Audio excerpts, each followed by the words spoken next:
헌법 수호는 우리가 이 전번 시간에 말했다시피 헌법을 보장하는 것이다. 헌법에는 우리 국민의 이념, 또 우리 국민이 추구하는 가치 질서, 목적, 또 우리 국민들이 앞으로 우리나라를 어떠한 형태의 나라로서 이끌어 나가겠다라고 하는 것을 규정해둔 하나의 성문법 규범입니다. 그런데 이 성문법 규범으로 형성된 이 헌법을 침해하는 세력이 있을 수도 있다. 이렇게 설명을 할 수가 있는 것이죠. 그러면 이러한 헌법 침해를 행하는 기관은 어디서부터 이루어지느냐?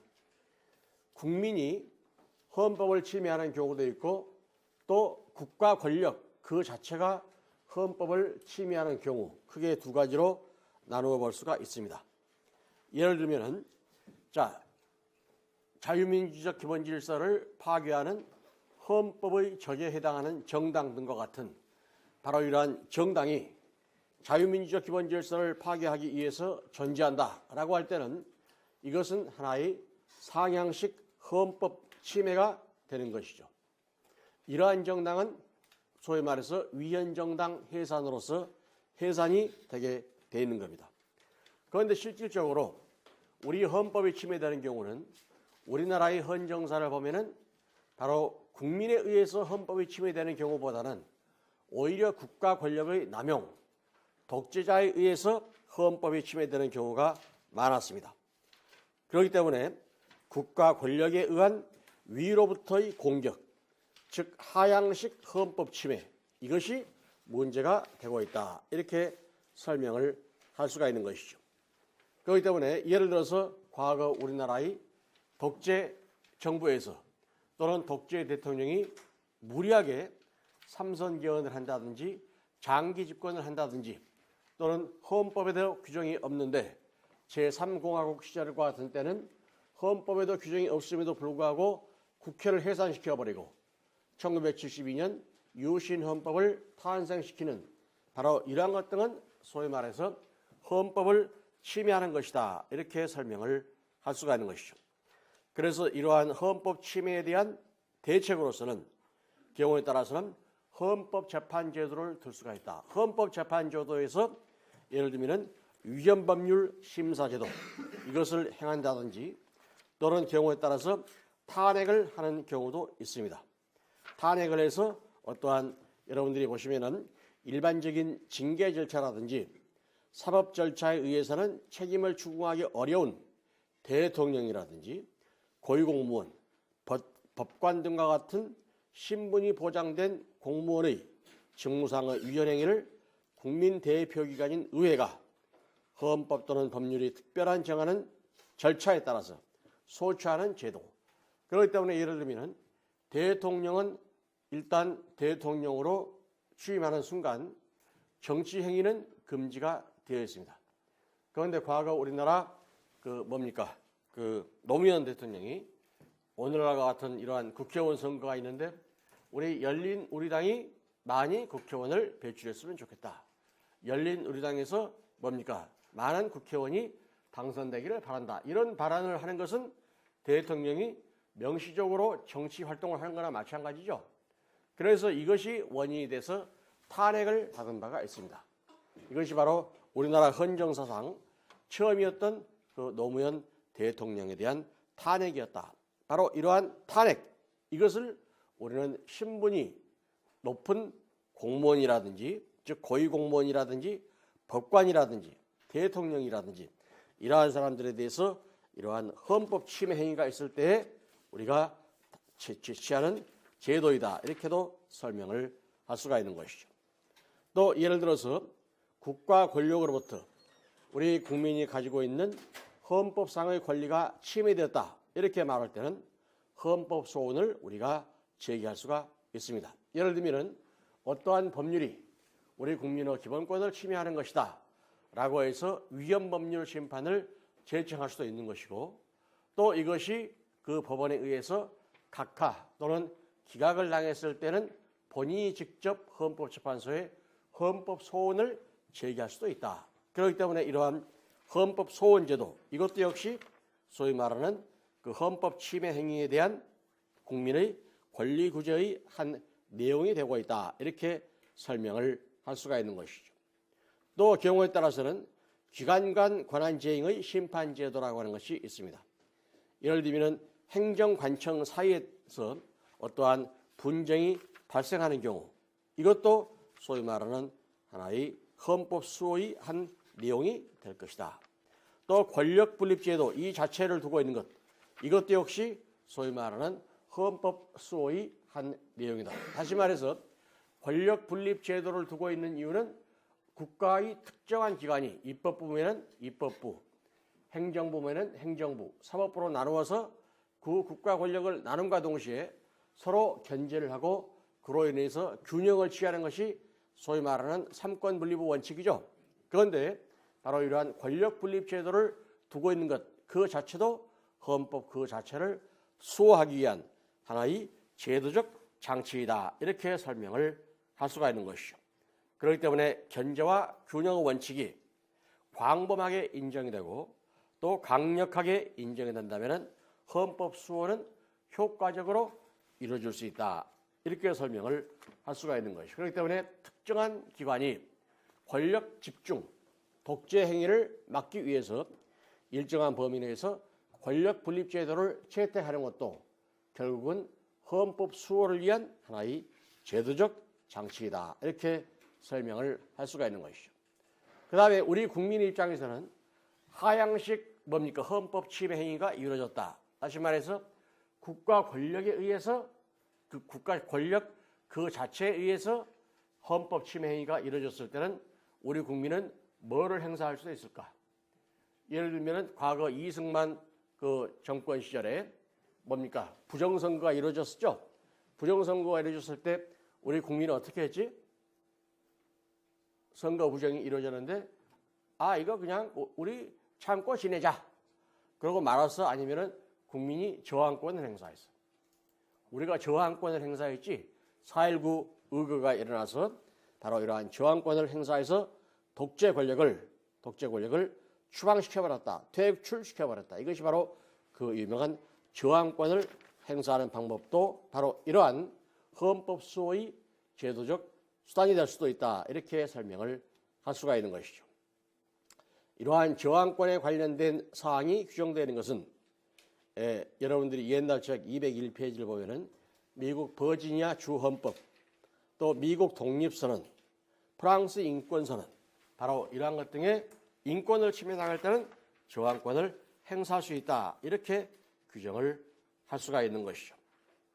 자, 이것은 우리가 국가기관에 의해서 헌법 침해가 이루어질 때 우리는 궁극적으로 저항권을 행사할 수 있고 특히 헌법재판제도를 통해서 왜 그러냐면은 헌법재판소는 헌법 수호기관으로서의 중대한 역할을 담당하기 때문에 예를 들면 위헌법률 심판제도라든지 헌법소원제도라든지 이러한 것 등을 통해서 우리 권리구제를 받을 수가 있는 것이고 또 경우에 따라서는 탄핵 등을 행해서 헌법을 수호하는 방법이 있을 수가 있다. 이렇게 생각할 수가 있는 것이죠. 자, 그런데 문제는 또 뭐가 있냐면은 상향식 헌법 침해. 다시 말해서 아래에서부터 위로 공격하는 것. 자, 여기서는 우리가 방어적 민주주의 이론이 등장하게 됩니다. 자, 방어적 민주주의 이론이라고 하는 것은 민주적 법치국가적 헌법 질서의 적으로부터 효과적으로 방어하고 그와 투쟁하기 위해서 자기 방어적 또는 자기 수호적인 민주주의다. 그렇기 때문에 과거 1919년 바이마르 공화국 헌법이 탄생됐을 때는 민주주의는 뭡니까? 소위 말해서 상대방에 대해서 관용을 베푸는 것이다. 상대적 민주주의. 나와 다른 사람의 견해를 수용할 수 있어야 된다. 이것이 민주주의 본질이다. 라고 해서 소위 말하는 가치 상대주의에 입각한 한스 켈ler의 상대주의적 민주주의를 채택했던 것이죠. 그러다 보니까 공산주의가 준동을 하고 또 뭡니까? 공산주의가 준동을 하고 또 경우에 따라서는 그 히틀러와 같은 이러한 구파들이 바이마르 공화국 시절에 뭡니까? 준동을 하더라도 결국 민주주의는 관용을 베푸는 것이다 라고 하는 이러한 관점 때문에 거기에 대해서 어떠한 일정한 방어라든지 투쟁이라든지 이것을 하지 못하고 수수방관하게 될 수밖에 없었다. 또 소위 말하는 다수결의 원칙에 따라서 다수결의 원칙이 민주주의 본질이다 이렇게 봤더니 자 뭡니까? 그 히틀러라고 하는 사람은 쿠데타를 일으켜서 정권을 장악한 사람이 아닙니다. 바이마르 공화국 시절의 다수 국민들의 지지를 받고 합법적인 선거와 절차를 거쳐서 다수표를 획득했기 때문에 즉 선거에서 승리한 것이죠.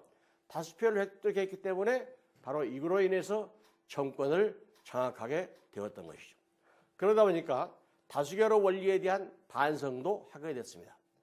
이 다수결의 원리라고 하는 것은 하나의 민주주의를 실현하기 위한 폼 프린집, 즉 형식 원리에 지나지 않는 것이지 다수결의 원리가 마치 전과의 보도처럼 민주주의 본질은 아니다.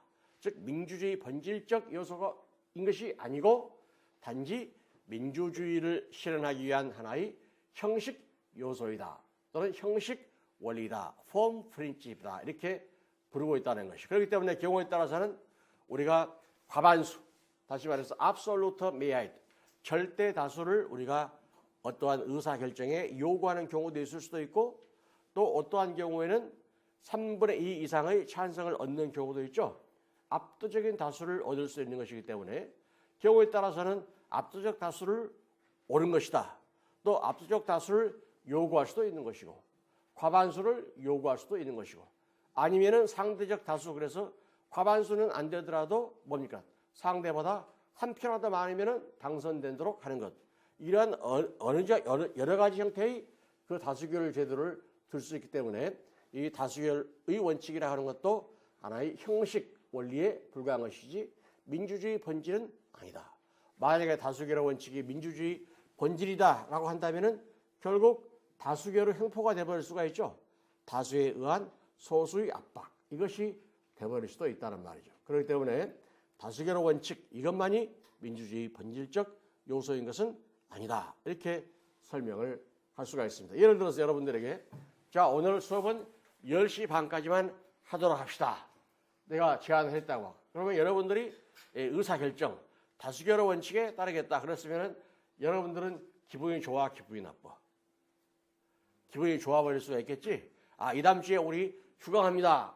우리 휴강할까요? 우리 다수결로 정합시다. 그러면은 만장일치로 찬성할 거라고. 그럼 이때 다수결은 현명한 다수야 아니면은 무지몽매한 다수야. 무지몽매한 다수지. 그 중에서 단지 한 학생은 아닙니다. 이 다음 주에 우리는 열심히 공부를 해야 됩니다. 이렇게 한 사람은 주장했는데 다른 사람은 만장일치로 이 다음 주에 휴강합시다. 했으면은 다수결의 원칙이 마치 정이라면은 그 한 사람의 가치는 침해되고 마는 것이죠. 다수에 의한 다수의 횡포가 되고 다수의 독재가 되어버린다는 것이. 그래서 오늘날의 민주주의는 가치관적 민주주의. 그래서 딱 한 사람이 주장하는 아닙니다. 이 다음 주에 우리가 시험을 봐야 됩니다. 이것이 옳을 수도 있다는 것이죠. 이러한 가치관적 민주주의를 오늘날 우리는 이러한 가치관적 민주주의를 사상적 토대로 삼고 있는 민주주의를 우리는 방어적 민주주의다. 또는 투쟁적 민주주의다. 또는 전투적 민주주의다. 이렇게도 부르고 있다는 것이죠. 그러니까 과거 바이마르 공화국 1919년에서부터 33년 즉 20세기 초에 존재했던 이러한 민주주의 관용 이것은 뭡니까? 오늘날 타당하지 않다. 이렇게 설명을 할 수가 있는 것이죠. 그래서 민주주의를 우리가 일단 우리가 자유의 자격에 자유는 줄 수 없다. 헌법의 자격에 대해서는 여기에 대해서 우리가 방어를 하고 투쟁을 하겠다. 이러한 의미로서 설명을 하고 있다는 것이죠. 그러니까 과거 가치 중립적인 그렇죠? 가치 중립적인 민주주의 또는 상대주의적 헌법 가치관 여기에 대해서 반성을 하게 되었다. 이렇게 설명을 할 수가 있는 것이죠. 이러한 방어적 민주주의를 사상적 토대로 두고 있는 것은 여러분들이 207페이지를 보면은 위헌정당 강제 해산제도 그렇죠. 바로 이러한 것 등이 소위 말하는 뭡니까? 방어적 민주주의를 사상적 토대로 삼고 있는 것이다. 이렇게 설명을 할 수가 있는 것이죠. 우리나라에서 통합진보당이 해산됐죠. 바로 이러한 통합진보당은 자유민주적 기본질서를 파괴했고 따라서 이것은 하나의 헌법의 적이다.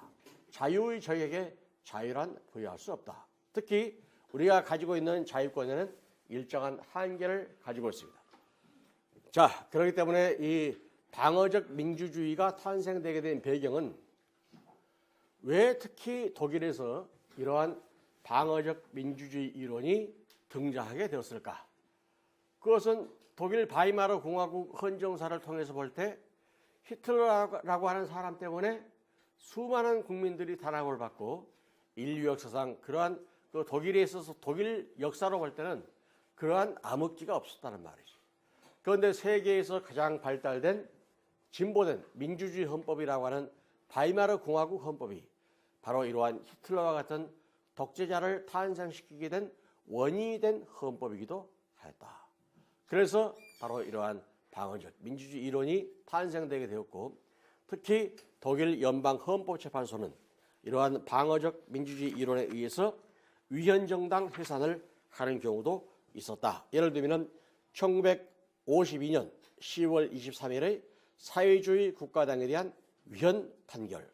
바로 이러한 사회주의 국가당은 독일 나치 시대의 나치 정당의 강령을 그대로 준수했다. 예를 들면 복수 정당 제도를 부인하고 또는 자유민주주의에 반하는 이러한 지도자 원리에 기초하고 있고 또 당원의 지도자 원리라고 하는 것은 그 퓨어러 프린집 즉 히틀러와 같은 이러한 지도자가 국가 권력을 인격화해서 이러한 사람이 1인 통치하에서 독재 권력을 행사해야 된다. 이렇게 주장을 하는 것이죠. 그러니까 히틀러는 나치 자기가 초인이 된 거예요. 초인이 누가 그 초인이라는 말을 했지? 니체가 무슨 저서를 썼죠?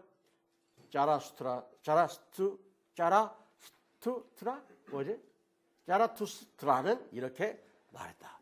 거기서 신은 죽었다라고 하면서 그 신이 죽은 대신에 누가 신을 대행해? 초인이 신을 대행한단 말이죠.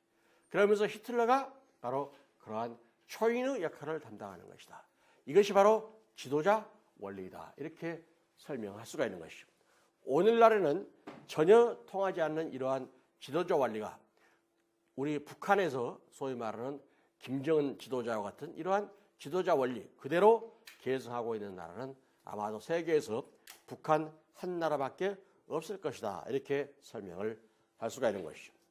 또 1950년 한국 전쟁이 발발하자 독일의 아데나워 수상은 스탈린이 한국에서와 똑같이 서독에 대해서도 침략 계획을 하고 있다. 이렇게 확신을 하고 아예 1951년 11월 독일 공산당을 위헌정당이라고 해서 제소해버린 것. 바로 이것도 소위 말하는 방어적 민주주의 이론의 내용이다. 이렇게 설명을 할 수가 있는 것이죠. 그래서 독일에서는 이러한 방어적 민주주의 이론에 의해서 소위 말하는 위헌정당 해산이라든지 이러한 것 등이 이루어지고 있었고 또 우리나라에서는 통합진보당의 해산 이것도 역시 방어적 민주주의 이론에 입각한 것이다. 그러니까 우리 OLMC 민주주의라고 하는 것은 관용을 베푸는 게 아니야. 과거에는 민주주의 그러니까 과거 상대주의적 법철학관 상대주의적 민주주의관에 의하면은 이 세상에 어떠한 절대 진리라고 하는 것은 없다. 이 전제하에서 출발하는 것이거든. 나의 주장만이 항상 옳은 것이 아니고 상대방의 주장이 옳을 수도 있다. 그렇지만은 우리가 오늘날 생각할 때 절대적인 진리가 있어 없어? 절대적인 가치를 가진 것이 있을 수가 있지. 얼핏 보기에는 이 세상에 절대적인 진리는 없다. 이렇게 설명할 수가 있겠지만은 우리 인류의 보편적 가치는 뭐지? 자유, 평등, 정의. 이것은 절대적인 가치지.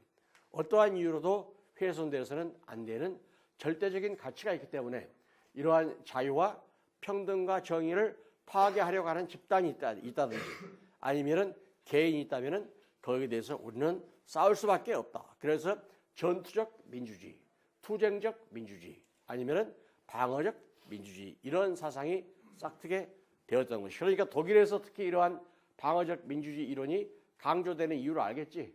왜? 바로 독일에서는 히틀러와 같은 독재자를 경험했기 때문에 앞으로는 이러한 뭡니까? 자유의적, 헌법의 적에 대해서는 우리가 철저하게 투쟁을 하겠다. 이러한 의미로서 설명이 되고 있다는 것이죠.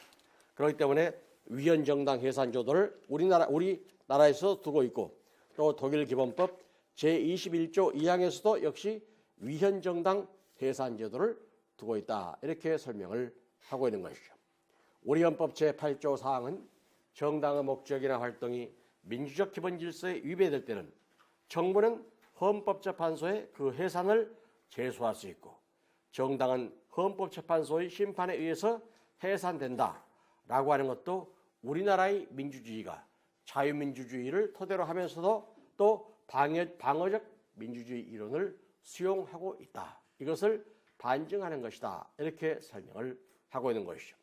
즉 헌법의 적에 의한 상향식 헌법 침해를 방지하기 위한 헌법 내지적인 보호 수단이다. 이렇게 설명을 할 수가 있는 것이죠.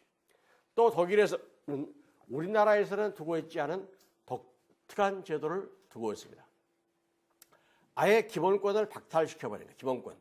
그 사람의 기본권을 상실시키도록 하는 실권제도를 두고 있는데 예를 들면 독일 기본법 제18조에서는 의사표현의 자유, 특히 신문의 자유, 교수의 자유, 집회의 자유, 결사의 자유, 서신 우편 및 전신의 비밀, 재산권 또는 망명자 보호권을 자유민주적 기본질서에 대한 공격의 도구로 오용하는 자는 기본권의 향유를 상실한다. 이렇게 규정을 하고 있는 것이죠. 교수의 자유를 뭡니까? 남용을 해가지고 또는 일탈해가지고 자유민주적 기본질서를 파괴하는 것으로 오용할 때 또 집회의 자유, 결사의 자유 그러니까 집회의 자유라든지 결사의 자유라든지 언론, 출판, 집회, 결사 이런 것들은 우리가 표현의 자유를 말하는 것이죠. 이러한 표현의 자유도 소위 말하는 자유민주적 기본질서를 침해하지 않는 범위 내에서만 인정된다. 이것을 여러분들이 주의를 해두실 필요가 있다는 것이죠. 여기서 말하는 교수의 자유는 우리 대학 교수님들이 수업 시간에 강의하는 강학의 자유이다. 이렇게도 설명을 할 수가 있습니다. 대학의 자유, 학문의 자유 이것을 내세워서 대학 교수가 수업 시간에 김일성 만세 이런 것 등을 표현한다면 이것은 어떻게 돼? 이건 학문의 자유이기 때문에 절대적인 가치를 지닌 것이고 이것을 보호받을 필요가 있다 이렇게 생각하세요? 우리 송진우 씨 어떻게 생각해? 그것은 우리 교수들도 또 교수의 자유를 누리거나 향유하는 자도 헌법의 무슨 의무? 충성 의무를 지니고 있는 것이다. 그렇기 때문에 이러한 우리나라의 뭡니까? 기본 질서는 자유민주적 기본 질서를 그 토대로 삼고 있고 이것을 추구하는데 바로 이러한 자유민주적 기본 질서를 뭡니까? 부정하는 이러한 내용의 강의를 하는 것은 또는 교수를 하는 것은 그 교수의 자유를 박탈해버린다. 이렇게 규정을 하고 있다는 것이죠. 자, 실제로는 그런데 어떠한 독일에서 개인이 그 사람이 가지고 있는 기본권을 박탈당한 예는 없다. 이렇게 알아두시면 되겠습니다. 그러니까 독일 국민들이 헌법에 이렇게 규정되어 있으니까 미리서 조심을 했든지 아니면은 뭡니까? 독일 헌법에서는 그렇게 규정이 되어 있지만은 실무상에서는 어느 정도 관대했든지 그럴 수는 있겠죠. 그런데 예를 들면은 이러한 자유민주적 기본 질서를 파괴하는 헌법적, 특히 공산주의자들에 대해서는 독일 사람들이 느끼는 그 공산주의, 또 우리가 느끼는 공산주의는 같을 수가 없는 것이지. 우리는 왜 그러냐면은 6.25 때 공산주의자들하고 전쟁을 했던 나라이기 때문에 바로 독일 사람들이 느끼는 공산주의에 대한 생각, 우리가 느끼는 공산주의에 대한 생각이 다를 수밖에 없기 때문에 우리는 어떤 면에서 본다면은 독일보다 더 강하게 공산주의에 대해서 뭡니까? 반대의 경향을 지닐 수 있을 것이다. 또 우리는 실질적으로 극우파에 의한 어떠한 자유민주적 기본 질서가 파괴된 것은 없었죠. 우리나라는. 그렇기 때문에 독일의 경우는 공산주의자들에 의해서 자유민주적 기본질서가 파괴된 것보다는 오히려 극우파들에 의해서 자유민주적 기본질서가 파괴된 헌정사적 경험이 있기 때문에 오히려 독일 사람들은 바로 이러한 극우파에 대해서 더욱 관대할 수가 없을 것이다. 이렇게 생각을 할 수가 있다는 것이죠. 자, 그 다음에 헌법 외적인 보호수단으로서는 예를 들면 내란죄, 외환죄 또는 국가보안법에 의해서 바로 이러한 헌법을 수호하고 있는 이러한 제도적 장치 이러한 것들을 우리가 엿볼 수 있다. 이렇게 설명을 할 수가 있는 것이죠. 그렇기 때문에 우리가 헌법 침해는 크게 어떠한 형식으로 이루어지더라 하향식 헌법 침해가 있고 그 다음에 상향식 헌법 침해가 있다. 하향식 헌법 침해는 위에서부터 아래로 다시 말해서 국가 권력에 의해서 오히려 헌법이 침해되더라. 아까도 말씀드린 바와 같이 과거 이승만 독재 정권 시절에 무리하게 삼선 개헌을 하고 또 무리하게 선거 부정을 저질러서 대통령에 당선되는 것이라든지 또는 1971년 뭡니까? 제3공화국 당시 박정희 대통령이 그 당시에 헌법에 국회 해산권을 규정하고 있지도 않음에도 불구하고 국회를 해산시켜버리고 뭡니까? 1972년도에 유신 헌법을 탄생시키도록 한 것. 이것도 역시 헌법을 파괴하는 하나의 위헌적 행위이지 이것을 통치행위다. 이렇게 뭡니까? 통치행위다. 또는 초법규적인 조치이다. 아니면 초헌법적인 조치이다. 이러한 주장을 할 수 없는 것이다. 이렇게 설명을 할 수가 있는 것이죠. 자, 그 다음에는 저항권이라고 하는 것이 있는데 저항권은 현재 우리 헌법에서는 규정하고 있지는 않지만은 실질적으로 우리나라에서는 그 저항권이 행사된 예가 있습니다. 우리 헌법 전문에는 3.1운동 정신을 우리가 계승한다고 그랬죠. 이 3.1운동도 역시 하나의 저항권입니다. 그렇기 때문에 우리 헌법 규범에는 저항권에 관한 명문 규정을 두고 있지는 않지만은 우리가 헌법 전문에 4.19 정신이라든지 그 3.1운동 정신을 계승하도록 하고 있기 때문에 이것은 저항권을 인정하고 있는 것이다. 저항권의 행사를 인정하고 있는 것이다. 이렇게 생각을 할 수가 있다라고 하는 것을 알아두시고 또 이 저항권은 우리가 특히 소위 말하는 4.19 당시에 저항권을 실질적으로 행사한 적이 있었다. 이렇게 설명을 할 수가 있습니다. 자, 그러면 오늘은 또 대한민국 헌법의 역사 이걸 한번 살펴보도록 하겠습니다. 옛날 책 264페이지, 구서 264페이지입니다. 현재 우리나라의 헌법은 1948년 7월 달에 제정이 됐습니다. 우리가 제헌절이 언제지? 헌법을 만든 날이 언제라고 그러죠? 1948년 7월 17일이지. 그런데 그날을 제헌절이라고 그러지, 제헌절. 그런데 우리가 제헌헌법도 이것을 우리가 제헌헌법이다 이렇게도 말하는데 이것은 헌법이 헌법을 만든다 이러한 말이 돼버리는 것이지. 그래서 우리가 국어학적으로 본다면은 이 제헌헌법이라는 말은 정확한 표현이 아니다. 이렇게 주장을 하는 학자도 있습니다. 그러면은 뭐라고 불러야 되느냐? 건국헌법이다. 그렇죠? 우리나라가 2차 대전 이후에 48년 1차 대전 이후에 바로 이러한 건국헌법을 제정함과 동시에 제1공화국이 탄생되었다. 이렇게 주장하는 학자가 있습니다. 그 말도 설득력이 있죠. 물론 제헌헌법 이것이 국어학적으로 틀린 사용법이라 할지는 모르지만은 이것은 관습적으로 항상 지금 수십 년간 70년을 제헌헌법 이렇게 불렀기 때문에 이것을 틀렸다 이렇게 말할 수는 없겠지만은 그래도 제헌 그러면은 헌법이 헌법을 만든다 이러한 논리가 좀 안 맞는 그런 문제가 있기 때문에 건국헌법 이렇게 불러야 한다 하는 주장도 있습니다. 자, 우리나라의 건국헌법은 1948년 7월 17일에 탄생이 되는데 그 당시 대통령은 국회에서 간선제를 하도록 한 것이 오늘날과는 다릅니다. 지금은 대통령을 국민이 직선합니까? 아니면 국회에서 간선을 합니까? 국민 직선제를 채택하고 있지.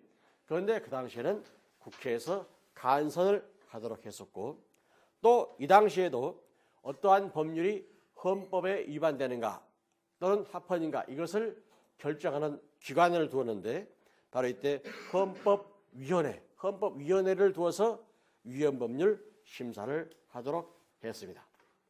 또 탄핵재판소를 설치해서 우리가 고위공무원이라든지 법관이라든지 대통령이라든지 이러한 사람들이 어떠한 헌법 침해 행위를 할 때는 탄핵을 심판하는 이러한 탄핵재판소를 두었던 것이 주된 내용이고 또 소위 말하는 근로자의 이익균점권 이것을 두었다. 근로자의 이익균점권은 뭐냐면 그 당시 헌법 18조 후단에 뒀었는데 자 1년 동안 우리가 경영활동을 했습니다. 그러면은 회사 사장한테 자 우리 금년에 남은 이익을 우리가 골고루 균점합시다. 분점합시다. 서로 나눕시다. 이것을 헌법에 규정을 한 거예요. 그런데 실질적으로는 헌법에는 이러한 이익균점권을 규정했으면서 우리가 헌법 그 자체에 의해서 어떠한 법률 효과를 발생하도록 할 수가 있나 아니면은 하위법이 구체적으로 만들어져야 그 하위법에 의해서 어떠한 행정행위를 할 수 있을까? 그 하위법이 있어야 되겠죠. 거기에 따라서 우리가 법치 행정을 하는 것이기 때문에 무슨 법적 근거, 무슨 법에 의해서 이것을 어떻게 한다. 이렇게 표현하는 것이지 하위법이 만들어지지 않았기 때문에 헌법에서 규정하고 있는 이익균점권이라고 하는 것은 사실 사문화되고 말았다. 이렇게 설명을 할 수가 있는 것이죠. 이익균점권을 인정함에 따라서 예를 들면 우리가 어떠한 행정행위를 한다. 또는 행정처분을 한다라고 할 때는 어떠한 법이 있어야 되겠지. 그 법에 의해서 행정행위를 하고 행정처분을 한단 말이지. 우리가 행정이라고 하는 것은 법 아래서 법의 규제를 받는 행위. 구치적 사실에 관한 법 집행으로서의 권력적 단독행위. 이것을 우리는 행정행위다. 행정이라고 하는 것은 법을 집행하는 겁니다. 우리 여러분들은 다 행정학과 학생들이지. 장지현 씨 무슨 과세요? 행정학과지. 바로 행정은 뭡니까? 국회에서 법을 만들어주면은 그 국회에서 만든 법을 집행을 하는 거라. 그런데 국회에서 법을 만들지 않았는데 마음대로 할 수 있나? 이것은 독재, 폭력지배요, 자의지배가 되고 마는 것이죠. 자기 마음대로. 그래서 항상 우리는 무엇을 요구하고 있더라? 법치 행정을 요구하고 있는 것이지 법치 행정 원리 또는 행정의 법률 적합성 원칙. 이것 때문에 항상 헌법의 이념을 구체적으로 실현하려면 헌법 구체화법 또는 헌법 실현법인 예를 들면 기타 행정법 등이 존재해야 그 법에 의해서 구체적으로 어떠한 처분을 하게 되는 것이다. 이렇게 설명을 할 수가 있는 것이죠. 이러한 이익균점권은 아주 독특한 제도인데 이것이 48년 헌법에 규정되어 있다가 그 이후 헌법에서는 지금은 이런 게 없습니다.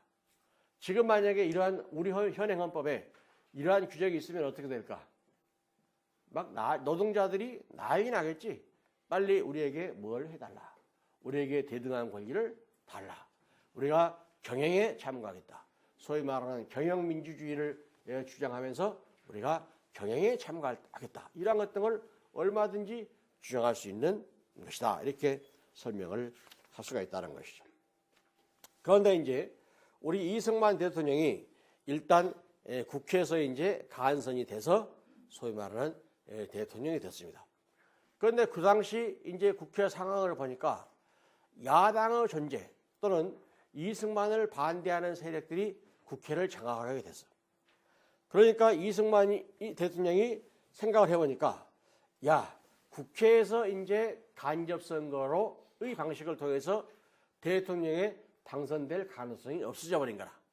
그래서 이제 그 이승만 대통령이 그렇다면은 국회에서 간선하지 말고 국민 직선제를 해야지 이런 생각을 하게 되었던 것이죠.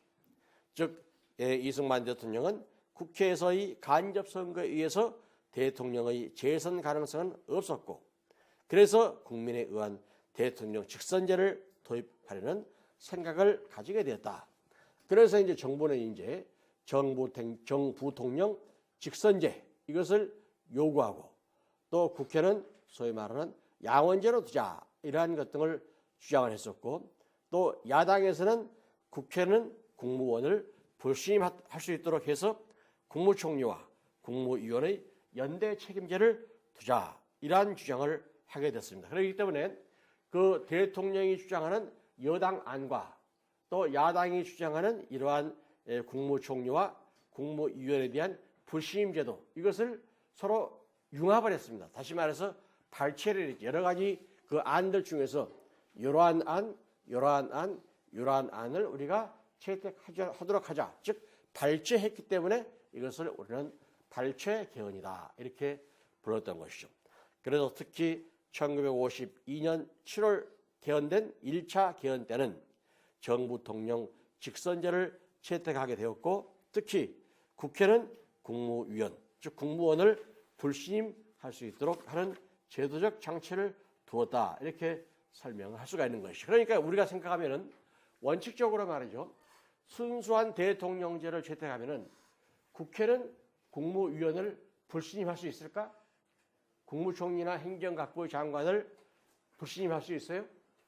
순수한 대통령제라고 할 때, 이때는 엄격한 삼권 분립의 원칙이 적용되기 때문에 이것을 불신임할 수 없습니다. 의원내각제에서는 국회와 정부가 상호 밀접한 관계를 가지고 국회에서 다수를 차지하는 다수파가 바로 내각을 구성하는 것이기 때문에 내각은 반드시 국회로부터 신임을 얻어야 되고, 내각과 국회는 서로 상호 밀접한 관계를 가지고 있습니다. 그렇기 때문에 만약에 내각에 대해서 어떠한 정책을 잘못한다라고 할 때는 국회는 그러한 내각을 불신임해버릴 수가 있다는 것이, 이것은 의원내각제 정부 형태에서 볼 수 있는 아주 전형적인 제도이다. 즉 특히 의원내각제는 그 내각은 반드시 국회의 신임, 이것을 반드시 얻어야 한다. 신임을 얻지 못할 때는 이 뭡니까? 내각은 붕괴되고 마는 것이다. 이것이 바로 의원내각제의 본질이다, 이렇게 설명을 할 수가 있는 것이죠. 그렇기 때문에 이제 서로 그 대통령은 국민 직선제를 통해서 자기가 대통령이 되려고 했던 것이지, 그러니까 상대방이 요구하는 그 야당 측에서 요구하는 그 우리 국회가 그 내각을 불신임할 수 있는 제도를 두자, 이것을 받아들일 수밖에 없었겠지. 그래서 서로 이제 이렇게 양보를 한 것이다, 이렇게 말씀을 드릴 수가 있습니다. 그런데 이제 이승만 대통령이 그렇게 해서 이제 2번을 했어. 그런데 걱정이 되는 거야. 야, 내가 대통령을 그만두면은 어떻게 할까? 일반적으로 대통령제를 채택하고 있는 나라에서는 대통령의 임기는 4년을 하고 미국과 같이 1차에 한해서 중임할수록 할 수 있도록 되어 있습니다. 한 번만 더 하도록 했는데, 이제 처음에 이승만 대통령이 간선을 했지, 그 다음에 이제 직선을 해서 했지, 그런데 이제 그래가지고 2번을 했지. 그런데 대통령을 2번 했는데 이제 더 하고 싶다는 생각이 들었겠어, 안 들었겠어? 들었지. 왜 그러냐면은 내가 대통령직을 그만두면은 장차 우리나라는 어떻게 될까? 밤잠을 못 잔 거야. 내가 대통령을 해야지, 이런 생각만 하고 있었던 것이지. 그런데 자기가 대통령을 마음대로 할 수 있어? 헌법을 고쳐야 되겠지. 그래서 이제 또 이승만 대통령이 3선 개헌을 시도합니다. 이것이 바로 1954년 11월 달에 있었던 3선 개헌. 이것을 3선 개헌은 4.4.5.1 개헌이다, 이렇게도 말하는데, 자, 그것은 좀 이따 이야기하기로 하고, 순수한 대통령제를 채택하고 국무총리 제도를 폐지해버렸습니다. 국무총리 제도를 폐지하고 또 초대 대통령 이승만 대통령에 대해서는 중임 제한을 철폐해버렸어요. 그러니까 원래 그 당시 헌법에서는 중임 제한, 그러니까 다시 말해서 1차에 한해서 중임할 수 있다, 이렇게 제한해놨는데, 우리 이승만 대통령님한테만은 이것을 적용시키지 말자, 이렇게 했어. 그러니까 그 후의 대통령들은 또 3선 뭡니까? 이러한 그 중임 제한, 그 중임 제한 규정에 의해서 1차에 한해서 중임할 수밖에 없을지는 모르지라도 이승만 대통령은 일단 2번을 했지만은 더 할 수 있도록 하는 이러한 중임 제한을 철폐해버리도록 하는 규정을 두었기 때문에 결과적으로 이것은 무슨 권한을 침해했지? 평등권을 침해해버리는 결과가 나타난 것이지. 다른 대통령들은 다 2번밖에 못하는데 이승만 대통령은 3번 4번씩까지 해버릴 수 있으니까 각 대통령들 간의 입장에서 본다면 평등권을 침해한 것이다. 이렇게 설명을 할 수가 있습니다. 특히 2차 개헌은 우리가 4.4.5입 개헌이다. 이렇게 말하는데 그 이유는 그 당시 자유당 정부는 1954년 8월 6일 소속 의원 136명의 찬성을 얻어서 개헌안을 제출했는데 동년 11월 27일 동개헌안이 표결되자 그 결과는 재적의원 203명 중 가 135표, 부 60표, 기권 7표. 우리가 기권표가 나오면 이것은 찬성표에 포함시킵니까? 아니면 반대표에 포함시킵니까? 우리 김혜진 씨. 찬성표에 포함시킬까? 아니면 반대표에 포함시킬까? 우리가 뭘 하기로 했어. 그런데 찬성, 반대, 나 기권할 거야. 기권. 그러면 기권은 찬성한 거야? 반대야?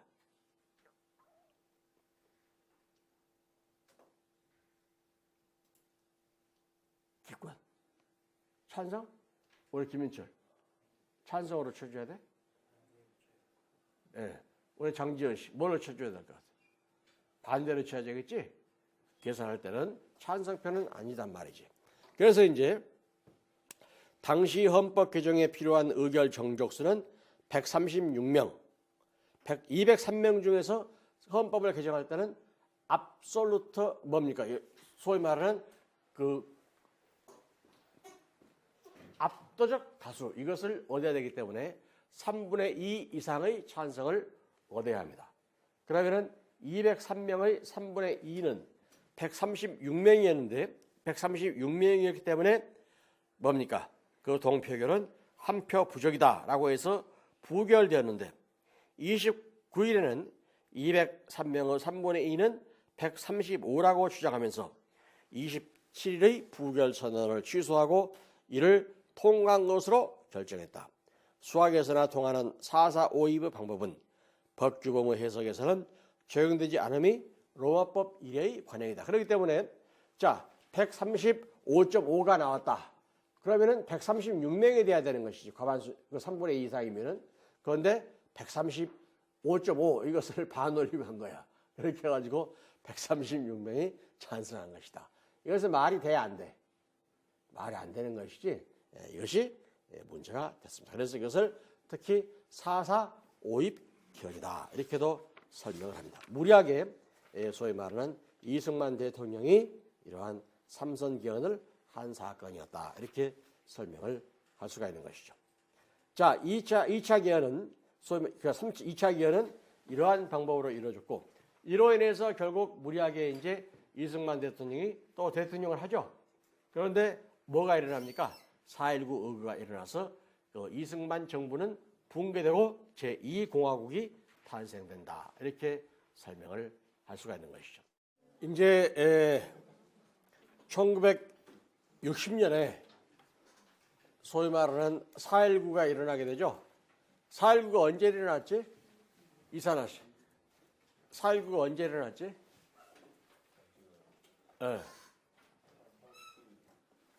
언제? 1960년. 그러니까 지금부터 몇 년 전이지? 한 56년 됐지. 그때 이제 4.19가 일어나게 됩니다. 4.19가 일어나서 이승만 정권이 이제 붕괴되게 되죠. 그래서 이제 그 소위 말하는 그 장면 정권이 탄생되게 됩니다. 이승만 정권은 즉 4.19 의거와 더불어서 이승만 대통령이 하야하고 기존의 국회가 헌법 개정 기초위원회를 구성해서 이제 새로운 이제 정부를 구성하도록 했습니다. 자, 3차 개헌이 이루어지게 되는데 3차 개헌은 1960년 6월 15일에 이루어지게 됩니다. 특히 기본권 보장을 강화시켰죠. 이제 그 독재자가 물러나고 났으니까 우선 무엇부터 생각을 해야 되겠어? 우리 국민의 인권 보장 이것을 강조해야 되겠죠. 그래서 이제 기본권을 강화시킵니다. 또 그 언론 출판에 대한 허가라든지 검열, 집회 결사에 대한 허가 규정을 금지한다. 그렇기 때문에 과거에는 언론, 출판, 집회 결사를 하려면 허가를 받아야 됐었는데 이것을 허가받도록 하는 것을 폐지했다. 이것을 금지시켰다. 예를 들면 왜 이러한 언론, 출판, 집회 결사의 자유를 더욱더 강하게 보장할까? 왜 그럴까? 우리 오해림 씨. 왜 민주주의 국가가 되면은 언론의 자유를 더 보장해야 되지? 그렇지? 또 출판의 자유를 더 보장해야 되겠지? 집회의 자유, 결사의 자유. 이것은 하나의 표현의 자유이기 때문에 바로 이러한 표현의 자유를 보장하는 방향으로 뭡니까? 헌법이 개정되게 되었다. 이렇게 생각을 할 수가 있다는 것이죠.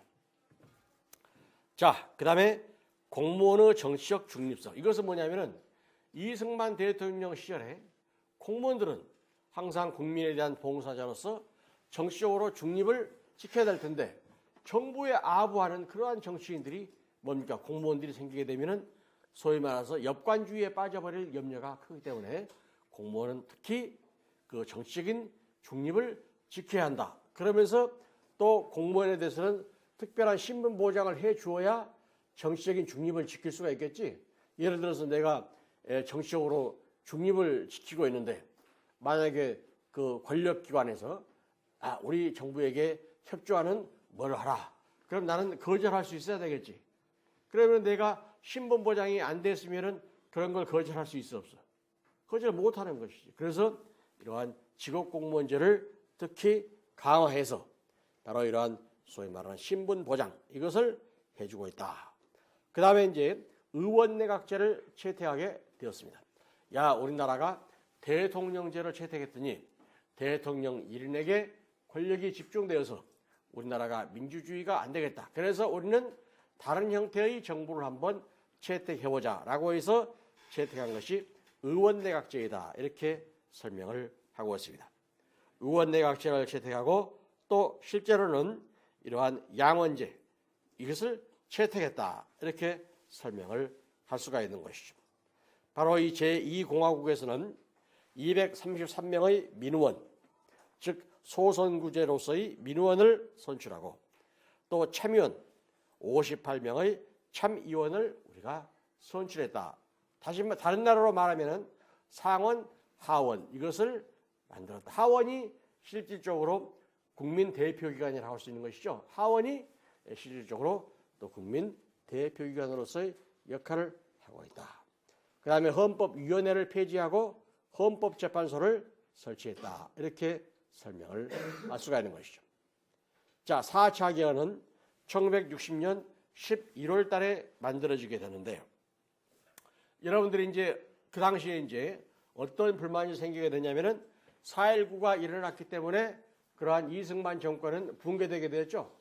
그러면은 그러한 사람들에 대해서 선거 부정을 한 사람을 처벌하라.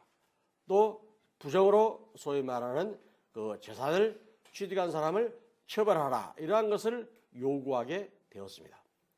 예를 들면 1960년 3월 15일 부정선거 관계자 및 부정선거 항의지에 대한 살상, 기타 부정행위자를 처벌하라. 그러니까 4.19가 일어나니까 우리나라 경찰이 그 당시 그냥 가만히 보고만 있어서 아니면은 총을 발포했나? 총을 발포했지 수많은 사상자들이 나타나게 되었단 말이지. 그래서 바로 이러한 사람들에 대해서 살상을 한 자들을 처벌하라. 또 1960년 4월 26일 이전 반민주 행위자 공민권 이러한 사람들은 경우에 따라서는 선거권 등과 같은 이것을 박탈시켜야 된다. 또 부정축제를 한 사람들 이러한 사람들을 처벌하기 위한 특별법을 만들었다. 이것이 소위 말해서 제4차 개헌이 이루어진 것이다. 이렇게 설명을 할 수가 있는 것이죠. 그런데 실질적으로 바로 이러한 1960년 4월 26일 이전의 반민주행위자 공민권 제한법이라든지 부정축제자 처리 특별법 이것은 우리가 법치국가 원리의 구성 요소 또 기본적인 요소로서는 항상 법적 안정성 이것을 강조를 합니다. 법적 안정성을 강조하기 때문에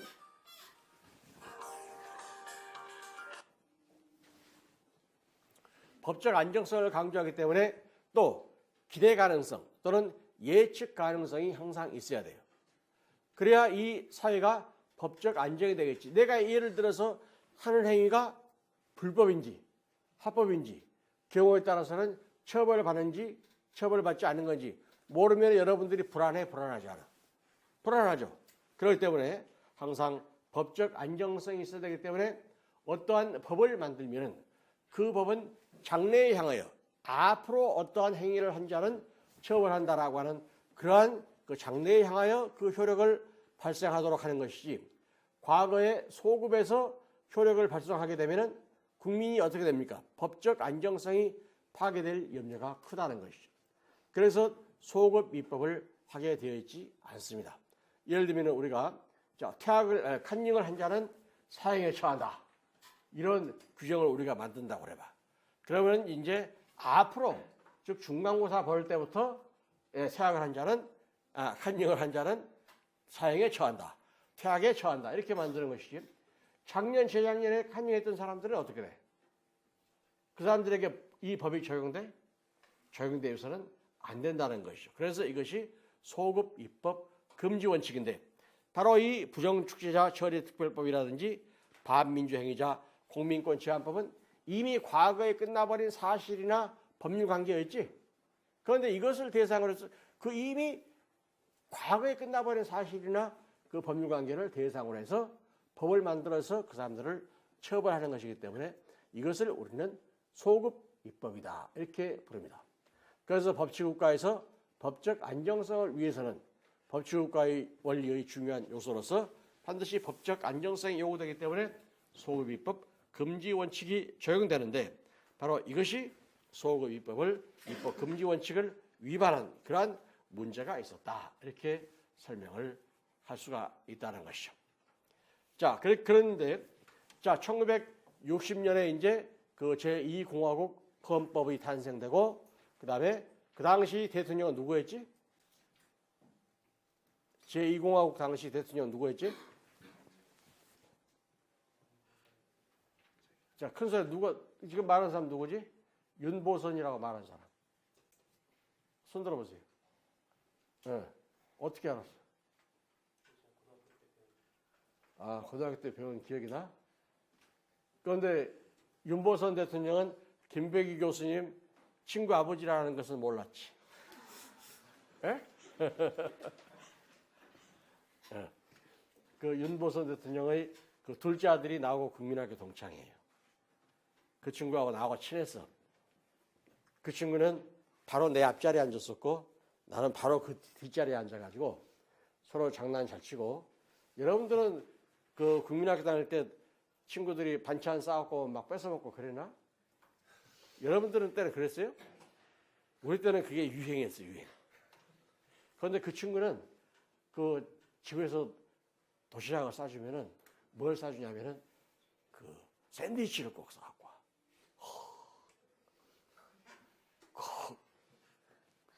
정말 교수님이 초등학교 다닐 때 샌드위치는 이런 게 다 있대. 이런 생각을 하겠어 안 하겠어? 그러니까 교수님이 그 친구 걸 막 뺏어 먹었던 생각이 지금도 나. 샌드위치. 요새 여러분들 샌드위치 먹지? 옛날에는 샌드위치가 아주 귀했단 말이지. 옛날에는. 그런 때가 있었어. 네. 자, 그런데 이제 그 당시 대통령이 윤보선 대통령이었는데 그런데 내 친구가 자기 아버지를 별명을 지었어. 별명을 지었는데 뭐라고 지었냐면은 보선짝이라고 지었어. 보선. 자기 아버지 이름이 보선이죠. 윤보선. 윤자, 보자, 선자지. 여러분들 보선이 뭔지 알아? 우리 조선시대 여러분들 요새 양말 신지 양말. 우리 OMC 뭐 신었어? 양말 신었지? 그런데 옛날에는 조선시대 때 여자들은 뭘 신었어? 보선을 신었지. 보선. 그래서 자기 아버지를 보선짝. 그래서 나이가 어리니까 이제 그 친구가 장난을 잘 쳤던 거지, 이렇게. 윤보선. 그런데 그 대통령이 윤보선인데 우리 책에는 지금 장면 정권이라고 부르죠. 우리 장면 정권. 왜 그럴까? 예?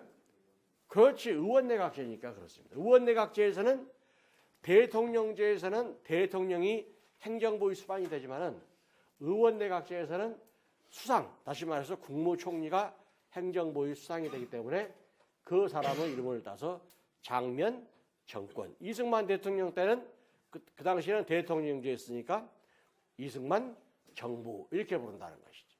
지금은 박근혜 정권, 즉 박근혜 정부이기 때문에 우리 황교안 정권 그래 아니면은 박근혜 정부 이렇게 불러. 예? 박근혜 정부라고 부르지 왜? 지금은 대통령제를 채택하고 있기 때문에 그렇다. 그건 이제 알아두면 돼 이제. 그런데 우리나라에서는 그 당시 그 장면 정권 외에 의원내각제는 한 번도 시행이 된 적이 없습니다.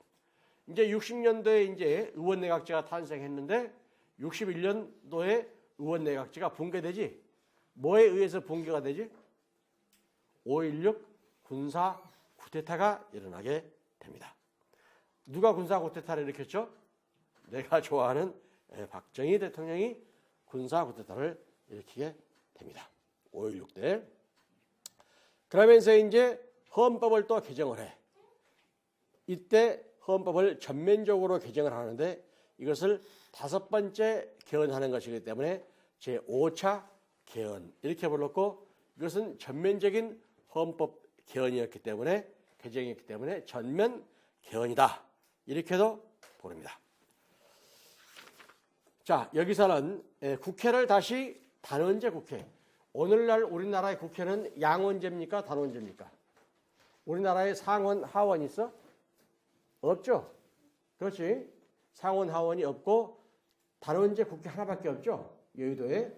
그래서 이것은 우리는 단원제 국회이다. 이렇게 부르고 다시 의원내각제 정부 형태 하에서 대통령 중심제로 환원을 하게 됩니다.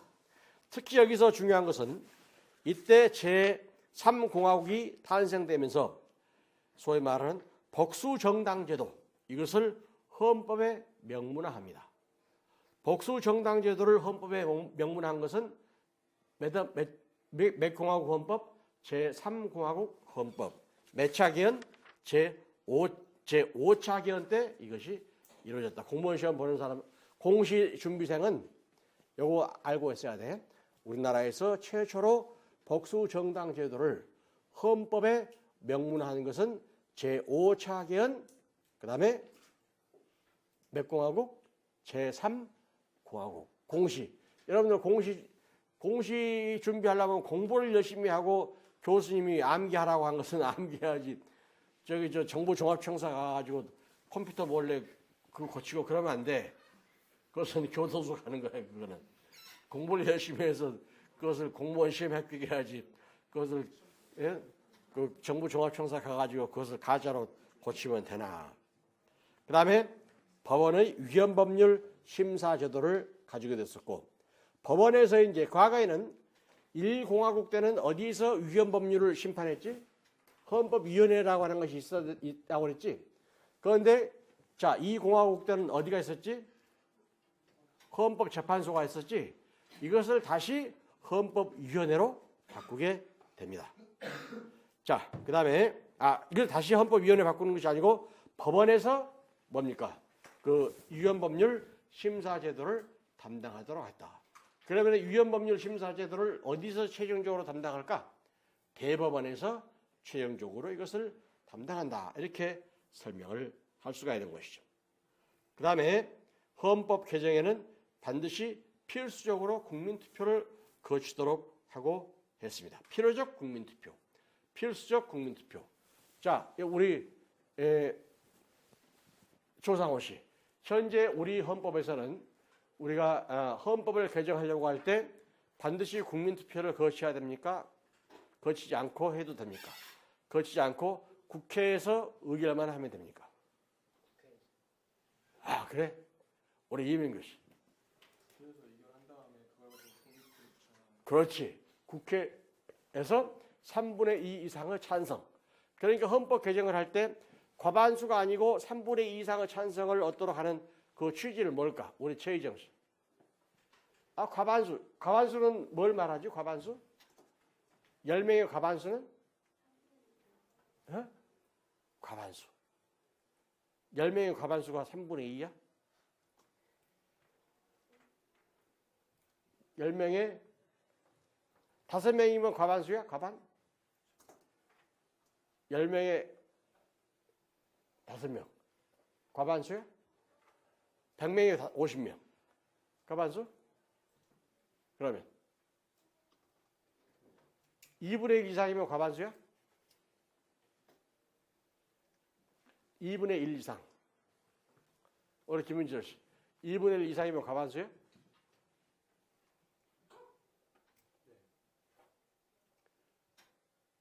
우리 원석찬 씨.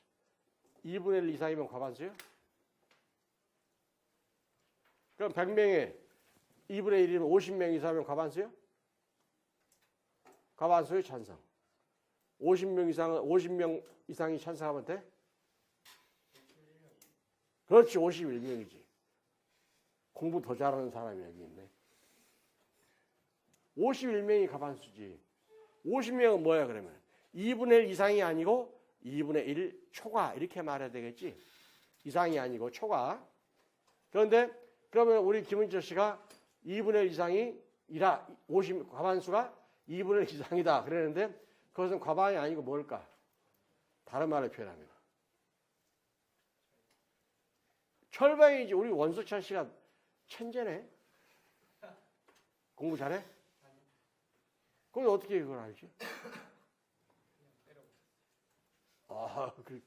아주 우리 원석찬 씨 내가 이름을 또 기억해둬야 되겠습니다.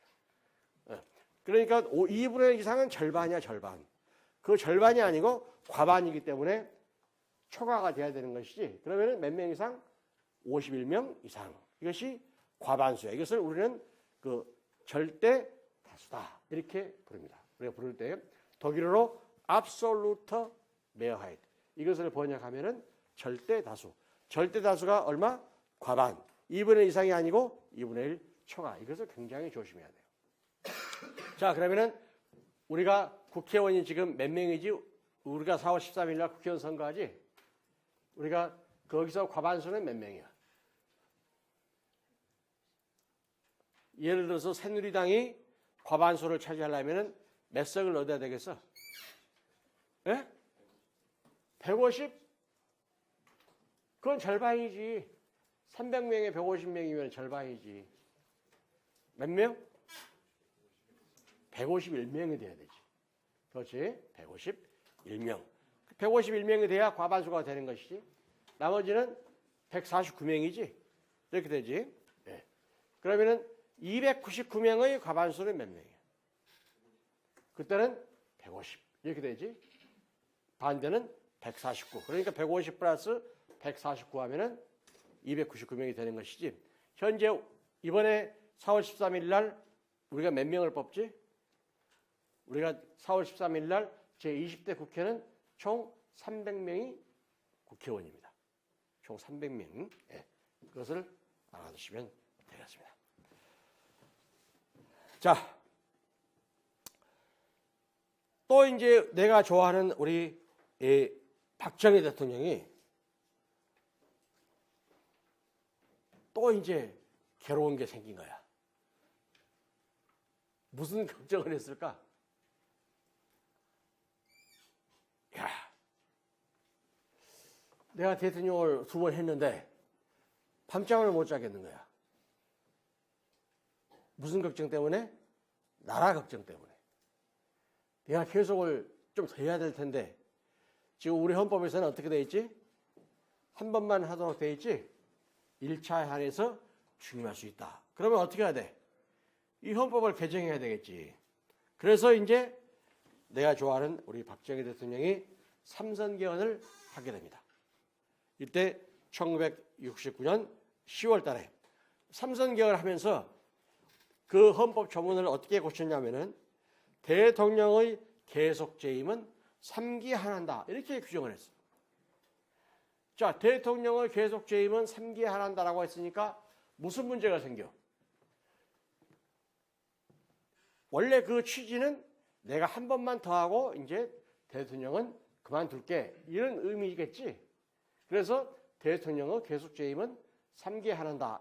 이런 의미로 만들었단 말이지. 그런데 그 헌법을 만든 사람은 비록 그런 생각을 하고 만들었을지 모르지만은 그 법을 해석하는 사람은 대통령의 계속죄임, 즉 연임은 3기에 한한다라고 했으니까 어떻게 돼? 예를 들어서 대통령 임기가 4년이라고 그러봐. 그럼 김배기 교수님이 대통령이 됐어. 그러면 대통령의 계속죄임은 3기에 한한다고 했으니까 3번만 연속할 수 있다는 말이지. 그 말이지. 연임, 이것은 3기, 3회에 한한다. 그러면 내가 대통령 3번 하고 나서 이제 4년간 쉬고 내가 또 다시 대통령 출마해서 또 3번 12년을 또 할 수 있겠지. 왜? 대통령의 계속 재임은 3기에 한한다라 했으니까 계속 재임하는 것을 3기에 한한다는 말이야. 그러니까 중간에 내가 한번 쉬었다가 그 다음에 다시 3번 하고 또 중간에 한번 쉬었다가 다시 3번 하고 그렇게 할 수 있다는 말이 되어버렸지. 그래서 이때 논쟁이 많이 일어나게 됐습니다. 또 바로 이러한 1969년도에 이것이 그 유명한 그러니까 이승만 대통령 시절에도 삼선 개헌이 일어났고 박정희 대통령 시절에도 삼선 개헌이 일어났다. 그러면은 여러분들 어떻게 생각해? 나라가 망하면 말이지. 나라가 망하면은 울분을 못 참고 독립투사가 되는 사람이 있지. 안중근 의사 같은 사람. 그렇지? 그런데 나라가 망하면은 오히려 그냥 친일파가 돼서 날뛰는 사람이 있지. 그런 사람이 있는가 하면은 나라가 망했는데 그냥 그런 둥만둥하고 사는 사람들도 있지. 그렇잖아. 그런데 삼선개헌을 했는데 거기에 이제 김배기 교수님은 어땠을 것 같아? 삼선개헌 됐으면 그냥 그런 대로 사는 거지. 이랬겠어? 아니면은 친일파처럼 행동했겠어? 아니면은 독립투사가 됐겠어? 독립투사가 됐을 것 같은 기분이 들지? 그래서 내가 그 삼선개헌 반대하느라고 말이지. 길거리에 뛰쳐나간 거야. 삼선개헌 결사반대. 그러니까 이제 막 경찰이 이제 오지? 데모하고 그러니까 나는 작전상 후퇴하다가 이게 벽에 끊겼어. 이게. 도망가다가 벽에 탁 끊긴 자국이 남아있어. 지금 내가 교수님이 양복을 입어서 안 보이는데 여름철에 이게 보여. 끊긴 자. 그런데 너무 오래돼가지고 잘 안 보이는데 자세히 보면 들여다보여. 김배기 교수님도 민주주의 투사야. 알아? 정의를 위해서 독립투사가 된 것이. 그래서 교수님이 삼선개헌을 반대를 했었습니다. 이때. 자, 이것이 바로 제6차 개헌이었다. 특히 대통령의 계속재임은 3기에 한한다. 이러한 규정. 그 다음에 국회의원을 국무위원 겸직할 것을 허용했습니다. 이것은 또 아주 중요한 의미를 지니는데 원래 대통령제를 채택하게 되면은 엄격한 삼권분립의 원칙이 적용되지. 그렇기 때문에 국회의원은 국무위원이 되면 안 됩니다. 미국의 국무위원들은 국회의원이 아니야. 겸직을 해버리는 것이기 때문에 겸직금지 원칙이 적용되는 것이 incompatibility. 그런데 바로 이때 6차 개헌 때 국회의원의 국무위원직을 겸직하도록 했습니다. 이것은 왜 그러냐면은 이제 우리나라가 순수한 대통령제를 채택하지 않고 의원내각제적인 요소를 가미하고 있기 때문에 그렇습니다. 그러니까 의원내각제에서는 물론 반드시 국회의원이 국무위원이 돼야 되는 것은 아니에요. 그렇지만 일반적으로 의원내각제는 국회와 정부, 내각이 굉장히 밀접한 상호 협조 관계를 가지고 있는 것이 의원내각제의 특징이거든. 국회에서 다수를 차지하는 다수파가 그 내각을 구성하는 거야. 그렇기 때문에 그 다수파의 대표, 그 대표가 그 총리가 되고 그 국회의원들 중에서 국무위원, 장관이 되면은 서로 같은 국회의원하고 장관하고 서로 같은 동료들이지. 그러니까 아무래도 좀 친하게 지내겠지. 그래서 그 내각은 국회의원들하고 친하게 지내기 때문에 안정이 돼 아니면은 국회가 불안정해. 내각이 안정이 되겠지. 그래서 일반적으로 이제 겸직을 하도록 하고 있습니다. 이것이 의원내각제의 특징이야. 그렇기 때문에 의원내각제는 엄격하게 말한다면은 삼권 분립이 적용되는 것이 아니고 이권 분립이 적용되는 것이다. 이렇게도 설명을 할 수가 있습니다. 몽테스키에는 삼권 분립 이론을 제창을 했고 로크는 이권 분립 이론을 제창했는데 바로 의원내각제는 로크의 이권 분립 사상이 영향을 미쳤다. 그러니까 의원내각제에서는 내각하고 국회가 서로 친해 안 친해? 아주 친하지. 그러니까 국회 플러스 내각, 정부 대 사법부 이렇기 때문에 이권 분립이 된다는 말이죠. 그렇지만은 대통령제를 채택하고 있을 때는 엄격한 삼권 분립이 적용되기 때문에 국회의원이 국무위원이 되면 안 되는 것이지. 겸직 금지 원칙이 적용된단 말이에요. 그런데 이때는 이것을 겸직하도록 해서 의원내각제적인 요소를 가미했구나. 현재 우리나라에 국무총리가 있죠? 국무총리 있지? 그런데 미국에는 국무총리 있어요? 없단 말이지. 대통령제에서는 국무총리를 두지 않습니다. 그런데 우리나라에서는 국무총리 제도를 두고 있다. 그러고 보니까 우리나라에서는 순수한 미국식 대통령제를 채택하고 있는 것이 아니고 한국식 대통령, 다시 말해서 부진정 대통령제를 채택하고 있구나. 또 다른 말로 표현하면 대통령제에 의원내각제적인 요소를 가미하고 있구나. 이렇게 일반적으로 설명한단 말이죠.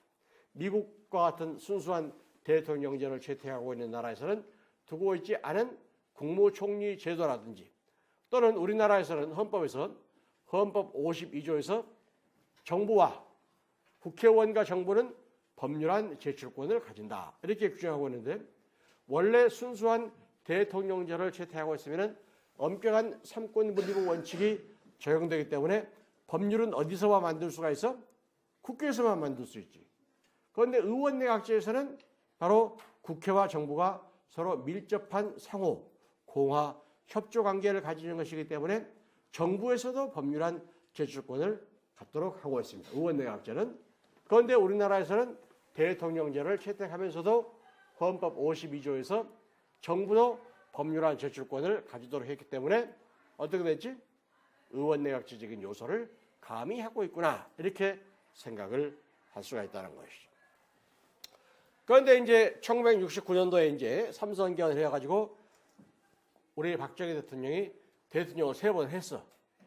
하고 있는 도중에 또 밤잠을 못 자겠는 거야. 내가 또 그만두게 되면은 우리나라의 장래가 어떻게 될까? 북한에서 그냥 우리를 호시탐탐 쳐들어오려고 엿보고 있는데 그만 대통령을 이제 3번만 하고 그만두게 되면은 우리나라의 장래가 걱정이 되는 것이지. 그래 안 그래? 그래서 이제 박정희 대통령이 아예 유신헌법을 만들어 버립니다. 1972년도에 12월 달에 유신헌법이 탄생되게 된다. 1972년 10월 17일 박정희 대통령은 혁명적 성격을 지닌 특별선언인 유신선언에 의한 위헌적 헌법 정지를 단행해서 이제 김대기 교수님은 정의에 불타기 때문에 이것은 위헌이다 이렇게 말하는데 어떤 교수들 중에서는 이것을 위헌이다 이렇게 말하지 않고 초헌법적인 조치다. 초헌법적인 조치 그러니까 이상해지지. 위헌 그러면은 헌법을 위반했구나. 왜? 그 당시 제3공화국 시절에 대통령은 국회 해산권을 가지고 있지 않았어. 헌법에서 당신은 국회를 해산하시오. 이러한 규정을 두고 있지 않았단 말이지. 왜 그러냐면은 대통령제에서는 엄격한 삼권 분립 원칙이 적용되기 때문에 예를 들어서 대통령은 국회를 해산 못해. 또 국회의원들도 그 정부, 예를 들면 총리라든지 그 장관들, 이 사람들을 불신임하지 못해. 서로 못해. 국회 해산권도 가지고 있지 못하고 또 국회에서는 내각 불신임권을 갖지 못한단 말이지. 의원내각제에서는 가지고 있지. 의원내각제에서는 국회에서는 내각을 불신임할 수 있으니까 내각의 뭐 헌법상의 지위가 약하죠. 그래서 그렇게 되면은 국회로부터 내각이 항상 불신임만 당하게 되면은 정부 위기가 빠질 염려가 있기 때문에 그 내각도 국회를 해산시켜버릴 수 있는 그러한 국회 해산권 이것을 두는 것이 일반적이란 말이죠. 이것을 우리는 와펜글라이하이츠 프린집 즉 무기평등 원칙. 네가 나를 불신임해? 그럼 나는 너를 해산시켜버리겠어. 그러면 국회의원들도 심리적으로 불안하지 않아. 여러분들은 국회의원이야. 나는 국무총리입니다. 그러면 여러분들이 우리는 김배희 교수님을 불신임해야지. 이렇게 마음을 먹고 있는데 총리인 나는 여러분들이 나를 불신임할 것 같은 느낌이 드니까 나는 어떻게 해야 되겠어? 국회를 해산시켜버려야 되겠지? 그렇지? 그래야 내가 안심이 되니까. 그래야 그러한 권한을 가지고 있어야 정부의 권한이 강하게 된단 말이지. 그래야 내각이 불안정하지 않고 정부 위기, 레기에롱스 크리스 이거에 빠지지 않게 된다는 것이죠. 그래서 의원 내각제의 본질은 국회는 내각을 불신임할 수 있고 또 내각은 국회를 해산할 수 있도록 하는 그러한 제도를 두고 있습니다.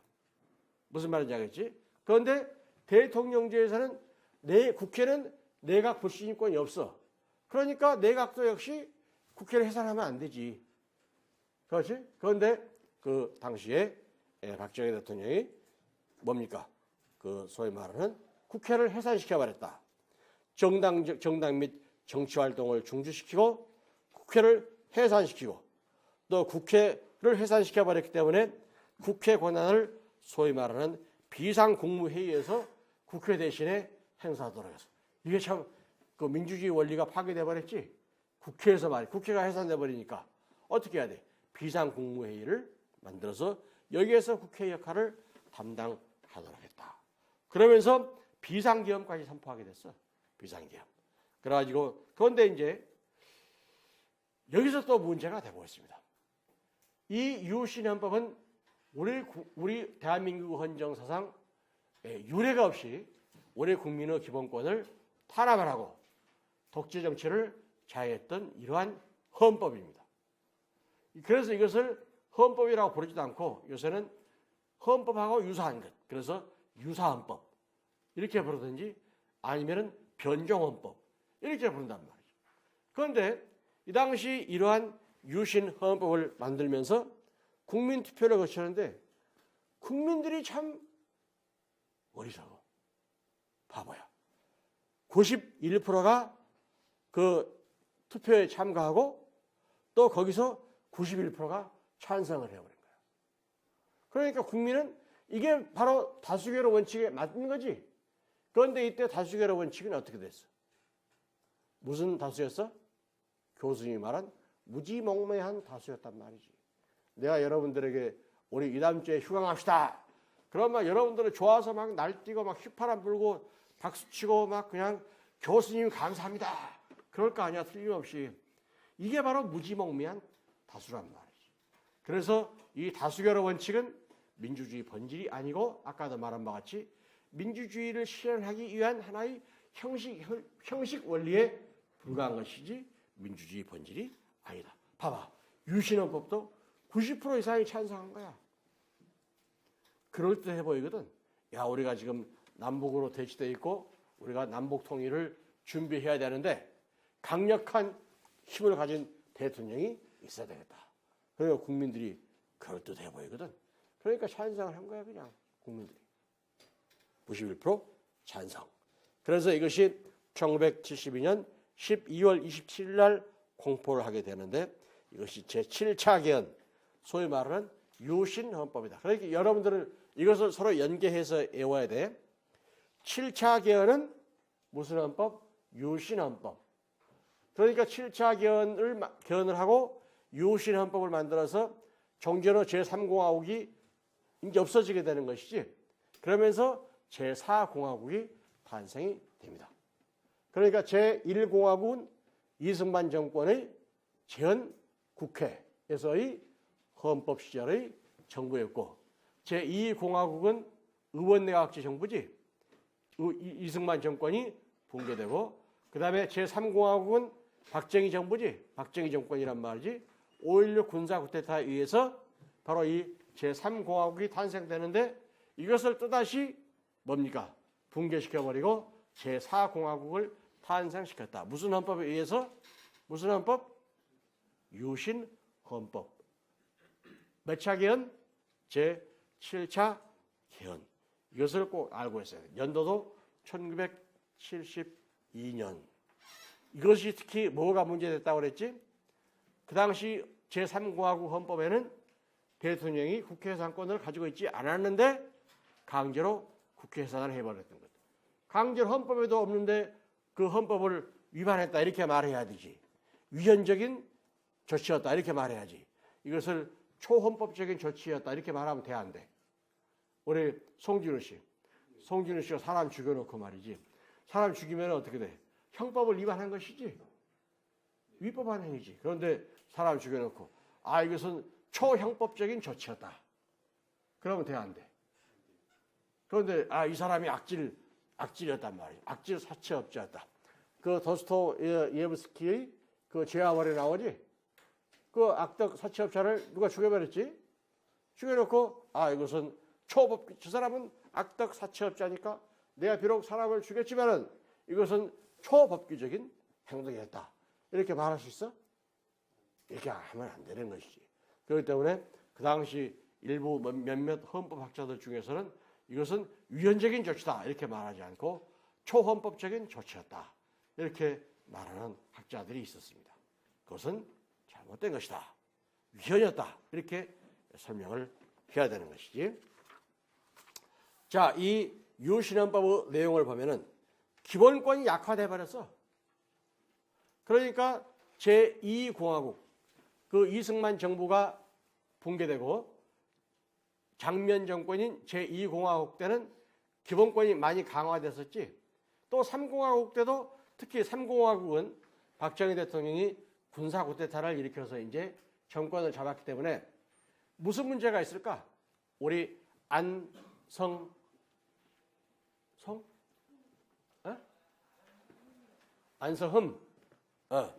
자, 군사 쿠데타를 일으켜서 정권을 장악했기 때문에 그 당시 박정희 대통령으로서는 누구 눈치를 봐야 되겠지? 국민.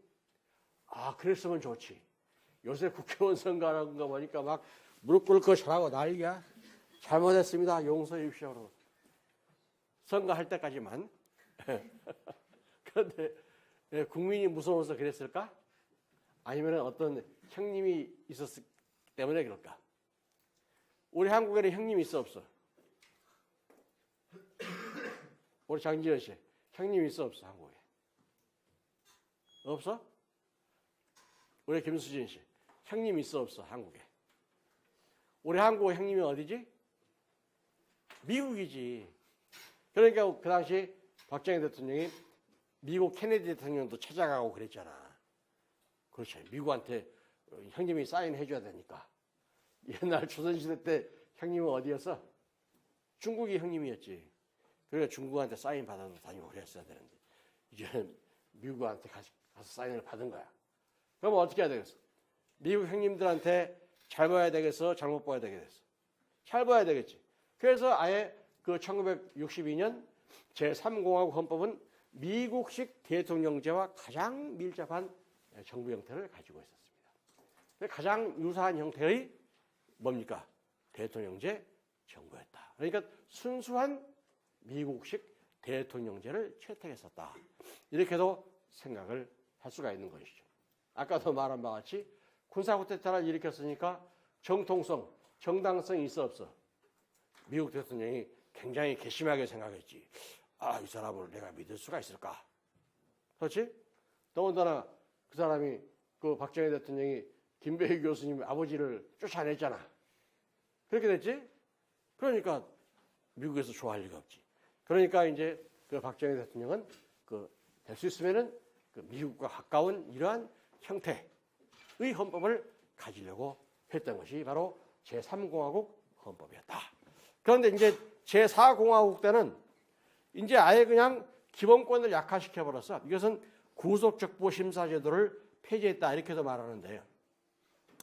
구속적부 심사제도라고 하는 것은 어떠한 형사 피의자 또는 형사 피의자가 말이지 체포 또는 구속됐으면은 내가 구속당한 것이 적합한가라고 하는 것을 심사받을 권리, 이것을 구속적부 심사 청구 제도입니다.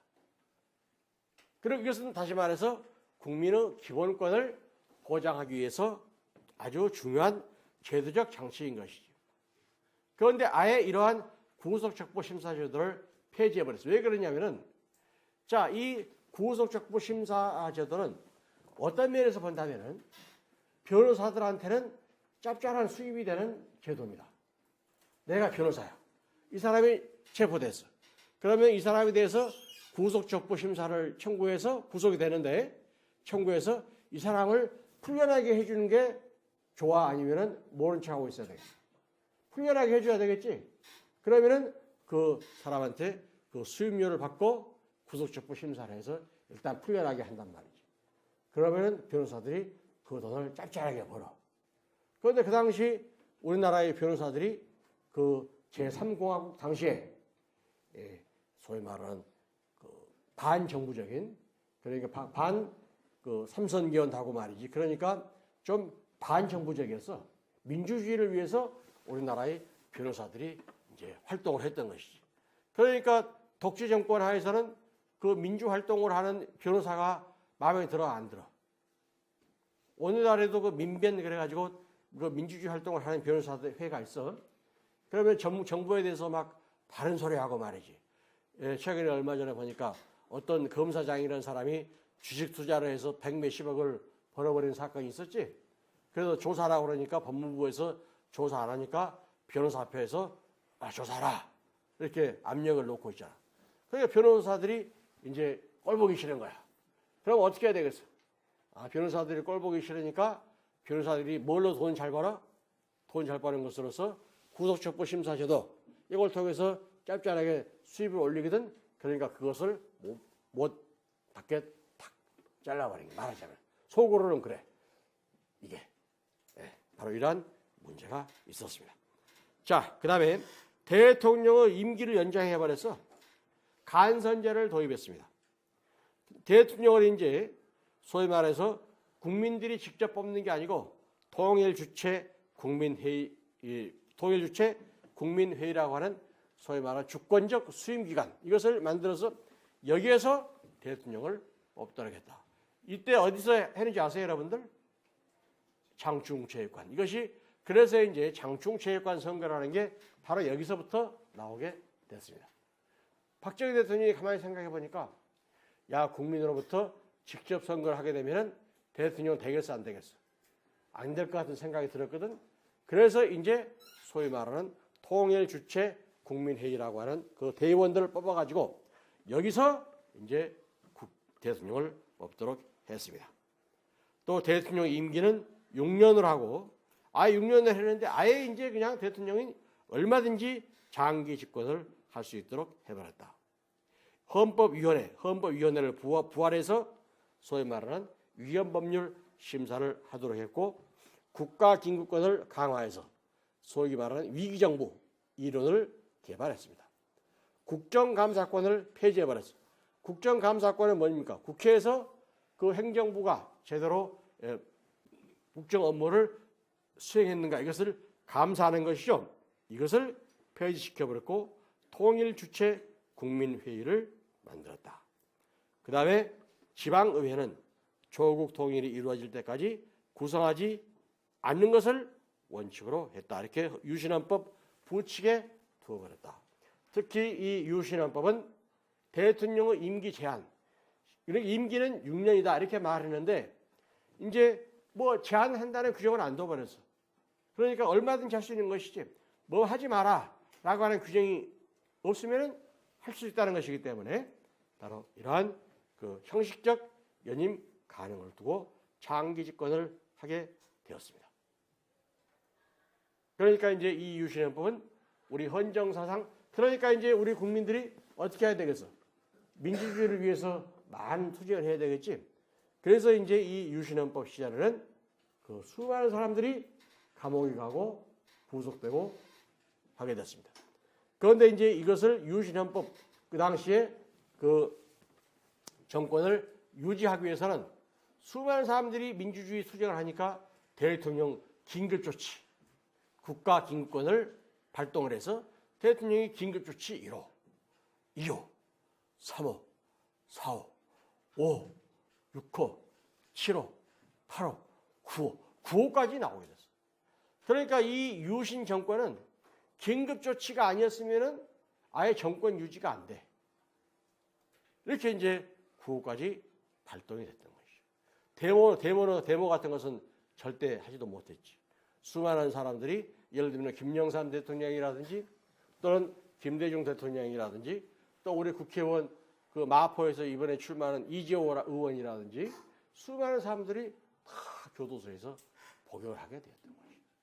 또 이번에 대구에서 나오는 김문수 그 옛날 경기도지사 있지? 이 사람들도 민주화 투쟁을 하다가 교도소에 그때 다 갔던 사람들이 옛날에. 이제 바로 이것은 유신헌법은 우리 국민의 기본권을 최대한으로 억압하던 헌법이었다. 이렇게 여러분들이 이해를 해두시면 됩니다. 그런데 내가 좋아하는 우리 박정희 대통령이 국가와 민족을 사랑했었는데 이제 돌아가시게 됐지. 대통령이 돌아가신 것은 뭐라고 표현해? 대통령이 죽었다 그러나 아니면 다른 말이 있나? 그렇지.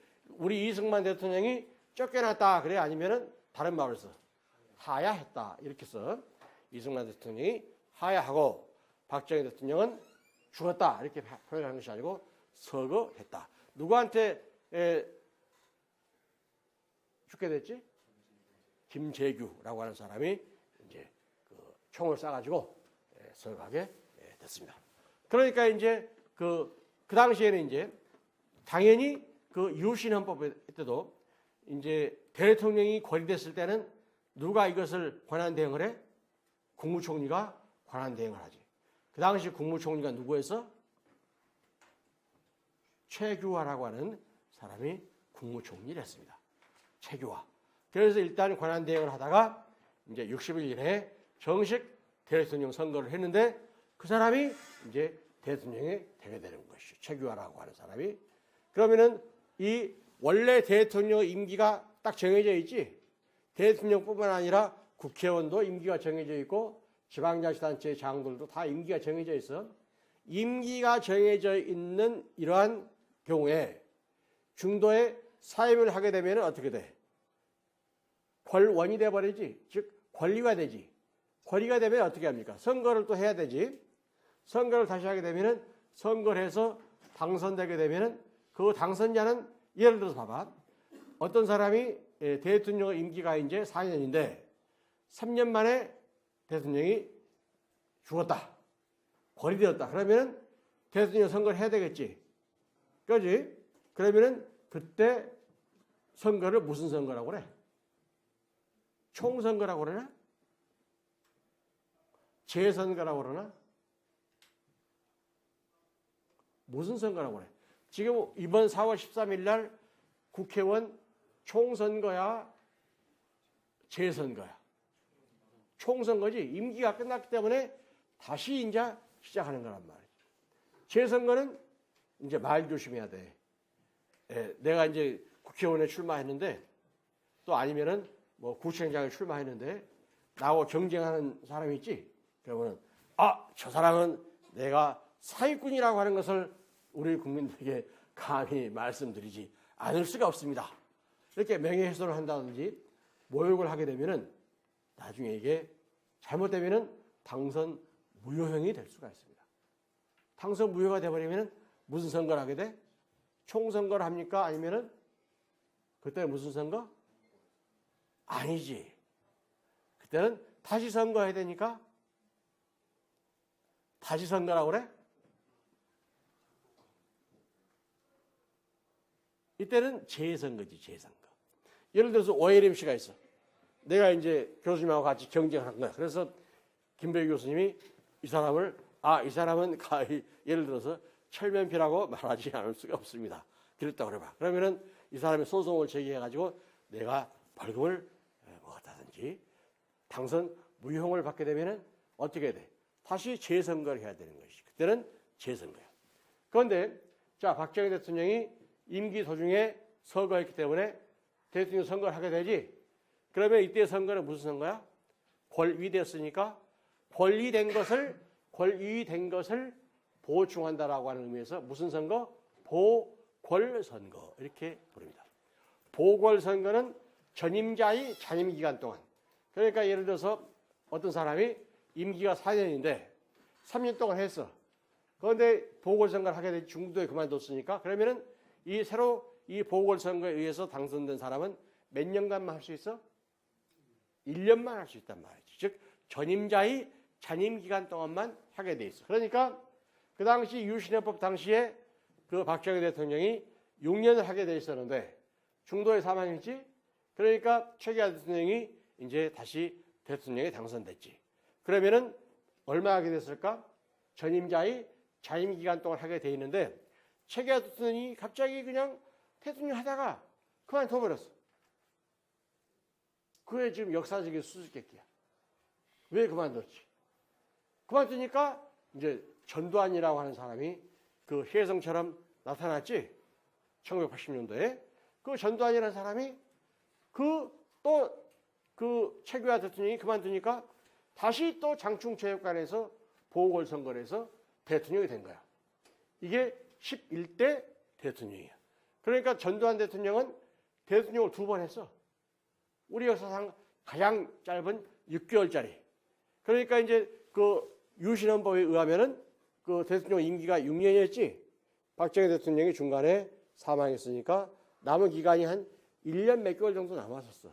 그러니까 최규하 대통령이 좀 하다가 그만 압력에 의해서 그만두고 나머지 최종적으로 남은 6개월 동안을 그 전두환 대통령이 했던 것이죠. 그러면서 이제 전두환 대통령 시절에 또 헌법을 개정을 해. 그래가지고 무슨 공화국이 탄생이 돼? 제5공화국이 탄생되게 됩니다. 그것이 바로 이제 1980년 10월. 그러니까 이 박정희 대통령이 언제 서거했지?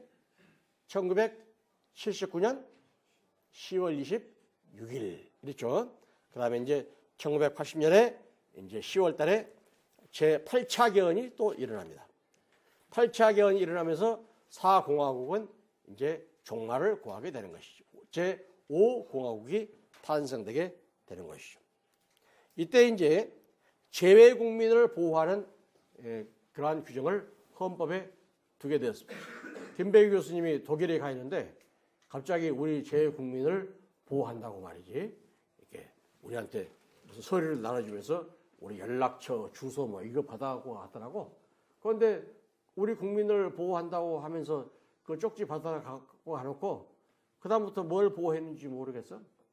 뭐 크리스마스 때 선물이나 보내줬으면 우리가 우리 국민을 보호했구나 이렇게 생각했는데 하여튼 뭘 보호했는지는 모르겠는데 제 국민을 보호하겠다.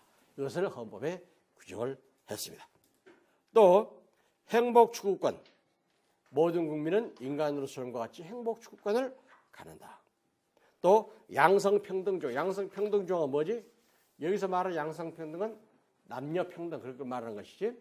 그 다음에 구속적부심사제도를 이제 드디어 부활을 합니다. 역시 민주국가가 되니까 구속적부심사제도를 두게 되었다.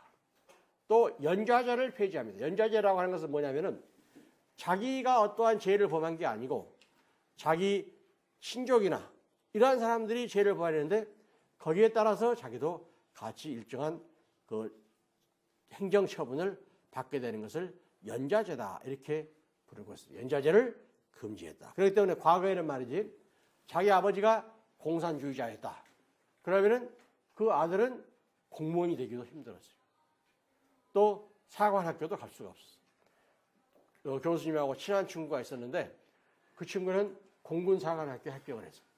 공군사관학교에 합격을 했는데 자기 아버지가 6.25 때 공산주의자였던 거예요. 그러니까 신원조회를 하니까 그게 나타나니까 그 학생은 거기서 뭡니까? 공군사관학교에 입학을 못하게 됐던 것이. 이것이 바로 연좌제다 이렇게 부르고 있습니다. 자, 그 다음에 정당 운영 자금에 대해서 국고보조조항, 즉 헌법 제8조 3항에 정당 운영 자금을 이제 국고에서 보조해주는 이러한 제도적 장치를 두고 있다. 이것은 문제가 되는 것이 뭐냐면은 여러분들 생각해 보세요. 자, 통합진보당에서 국고 보조금 받았어, 안 받았어? 받았지. 무슨 문제가 있냐면은 우리 국민들이 낸 세금으로 모든 정당에 대해서 일정한 자격을 갖춘 정당에 대해서 그 정당의 운영 자금을 주는 것은 위헌이다. 이렇게 독일 연방 헌법재판소에서 결정이 난 바가 있었습니다. 독일에서는 선거할 때 그 선거 자금을 일부 지원해 주는 것은 가능할지라도 선거 자금이 아닌 운영 자금을 주는 것은 위헌이다. 왜? 국민이 낸 세금. 여러분들 돈 아까운 생각이 들지? 통합진보당 같은 그러한 자유민주적 기본 질서를 파괴하는 그러한 정당에 대해서 우리가 수십억을 줬단 말이지. 돈이 아깝지. 이것은 위헌의 소지가 있긴 있는데 아무튼 이때 정당 운영 자금에 대해서 바로 이 전두환 정권 제5공화국 때 두게 됐다. 또 환경권을 신설하게 됐었고 이제 여러분들 그 안성흠 씨 전두환 대통령이 만약에 헌법을 개정하면서 대통령 우리 국민들이 원하는 것은 대통령 직선제야 간선제야? 직선제지. 그런데 전두환 대통령이 내가 국민에 의해서 직선을 하게 되면은 대통령이 될 것 같은 기분이 들었겠어? 안 들었겠어? 느낌이 안 들지. 그러니까 이때도 역시 국회에서 간선하도록 했습니다. 무슨 체육관 선거? 장충체육관 선거였다. 자, 간선제를 채택했었다. 이렇게 설명을 하고 있는 것이죠. 자, 그 다음에 이제 이때 헌법에서는 아주 중요한 내용이 들어가 있는데 대통령 임기 조정 개정을 변경할 수 없다. 이렇게 두고 있고 또 이때는 행정심판의 근거. 우리가 행정심판 제도를 두고 있는데 행정심판을 할 수 있다라고 하는 규정이 헌법에 없었어. 헌법에 규정이 없는데도 행정심판을 하고 있으니까 이것이 위헌이다. 이러한 위헌 논쟁이 많이 야기되었던 것이죠. 그 다음에 이제 국민들이 전두환 정권 때 이제 또 민주화 운동이 많이 일어나게 됐지, 여러분들. 많이 일어나게 돼서 이제 다시 1987년 10월 29일 날 9차 개헌이 일어납니다. 그러니까 이 9차 개헌이 아직까지 우리나라에서는 마지막으로 개헌된 거야. 이게 9차 개헌. 이것이 1987년. 그러니까 지금부터 몇십 년 전? 30년 전에 9차 개헌이 일어났다. 무슨 공화국? 제6공화국 헌법이다. 이렇게 두고 있습니다. 이때는 무슨 정권? 노태우 뭡니까? 정권이다. 또는 노태우 정부다. 이렇게 부르고 있습니다.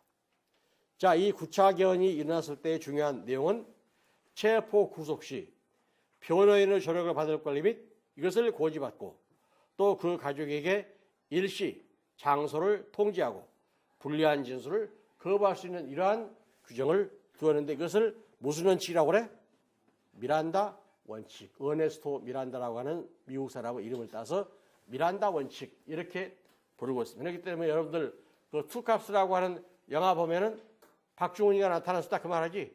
범죄인을 체포할 때 당신은 변호인의 조력을 받을 권리를 갖습니다. 또 당신은 불리한 진술을 거부할 권리를 갖습니다. 즉 묵비권을 행사할 수 있는 권한을 갖습니다. 이것을 사전에 반드시 고지해 줘야 돼. 이것을 고지하지 않으면은 이것은 적법 절차의 원칙에 위반되는 것이다. 이렇게 판단을 하게 되는 것이죠. 국정감사권을 부활시키고 대통령 직선제. 이제 우리 국민들이 원하는 게 뭐였지? 대통령 직선제였지. 또 이것은 임기를 5년으로 했습니다. 대통령 비상조치권이라든지 국회 해산권을 폐지하고 또 이것을 대통령의 비상조치권, 국회 해산권을 폐지하는 대신에 무슨 원칙? 무기평등 원칙에 입각해서 국무총리, 국무위원의 해임 의결권을 해임 건의권으로 변경을 하게 됩니다. 그러니까 과거에는 국무총리나 국무위원 해임 의결권을 국회에서 가지고 있었던 것이지. 이것은 뭐냐면은 바로 우리나라가 대통령제를 채택하면서도 순수한 미국식 대통령제를 채택한 것이 아니고 의원내각제적인 요소를 가미했기 때문에 의원 내각제는 항상 그 내각이 어디 신임을 얻어야 돼? 대통령 신임을 얻어야 돼? 국회 신임을 얻어야 되는 것이지. 그러니까 바로 이러한 국회 신임을 얻어야 되기 때문에 당연히 국회는 그 내각을 불신임할 수 있는 권한을 가지고 있단 말이죠. 그런데 이제 그 제6공화국 헌법에서는 대통령이 가지고 있던 비상조치권, 국회 상권을 폐지할 테니 너희들도 양보를 해라. 뭘 양보할까? 즉 국회에서 가지고 있던 국무총리, 국무위원에 대한 해임 의결권을 해임 건의권 누구한테 건의해? 헌법재판소장한테 건의해 국무총리하고 국무위원을 해임하시오.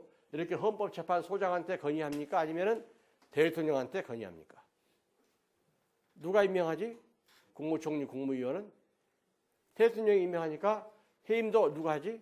대통령이 하는 것이지. 그러니까 대통령에게 해임할 것을 건의한단 말이지. 그럼 건의하면은 대통령은 해임해야 돼? 아니면은 할 수도 있고 안 할 수도 있어. 어떻게 생각해? 할 수도 있고 안 할 수도 있는 것이. 왜? 건의한 것에 불과한 것이기 때문에. 물론 이제 그 정치적으로는 이제 국회에서 그 국무총리라든지 국무위원에 대해서 해임 건의가 오는데도 대통령이 나 해임할 수 없어. 이렇게 할 수는 있지만은 이것은 법적으로 그렇고 정치적으로는 만약에 해임하지 않게 되면은 좀 어려운 점이 있을 수가 있겠지. 비록 정치적으로는 어려움이 있을 수는 있겠지만은 일단 대통령이 해임을 해야 될 의무는 없는 것이다. 만약에 의원 내각제라면은 반드시 해임을 해야 된다. 이렇게 설명을 할 수가 있는 것이죠. 그 다음에 이제 그 소위 말하는 헌법재판소 제도를 다시 부활시킵니다. 그러면 현재 우리나라가 자 제6공화국까지 있지. 그러면은 봐봐. 제1공화국 이승만 정부, 제2공화국 장면 정부, 제3공화국 박정희 정부, 제4공화국 박정희, 그 다음에 누구? 최규하, 전두환 정부, 그 다음에 제5공화국 전두환 정권, 제6공화국 노태우 정권, 그러지? 그러다가 지금은 무슨 정권이지? 박근혜 정부지.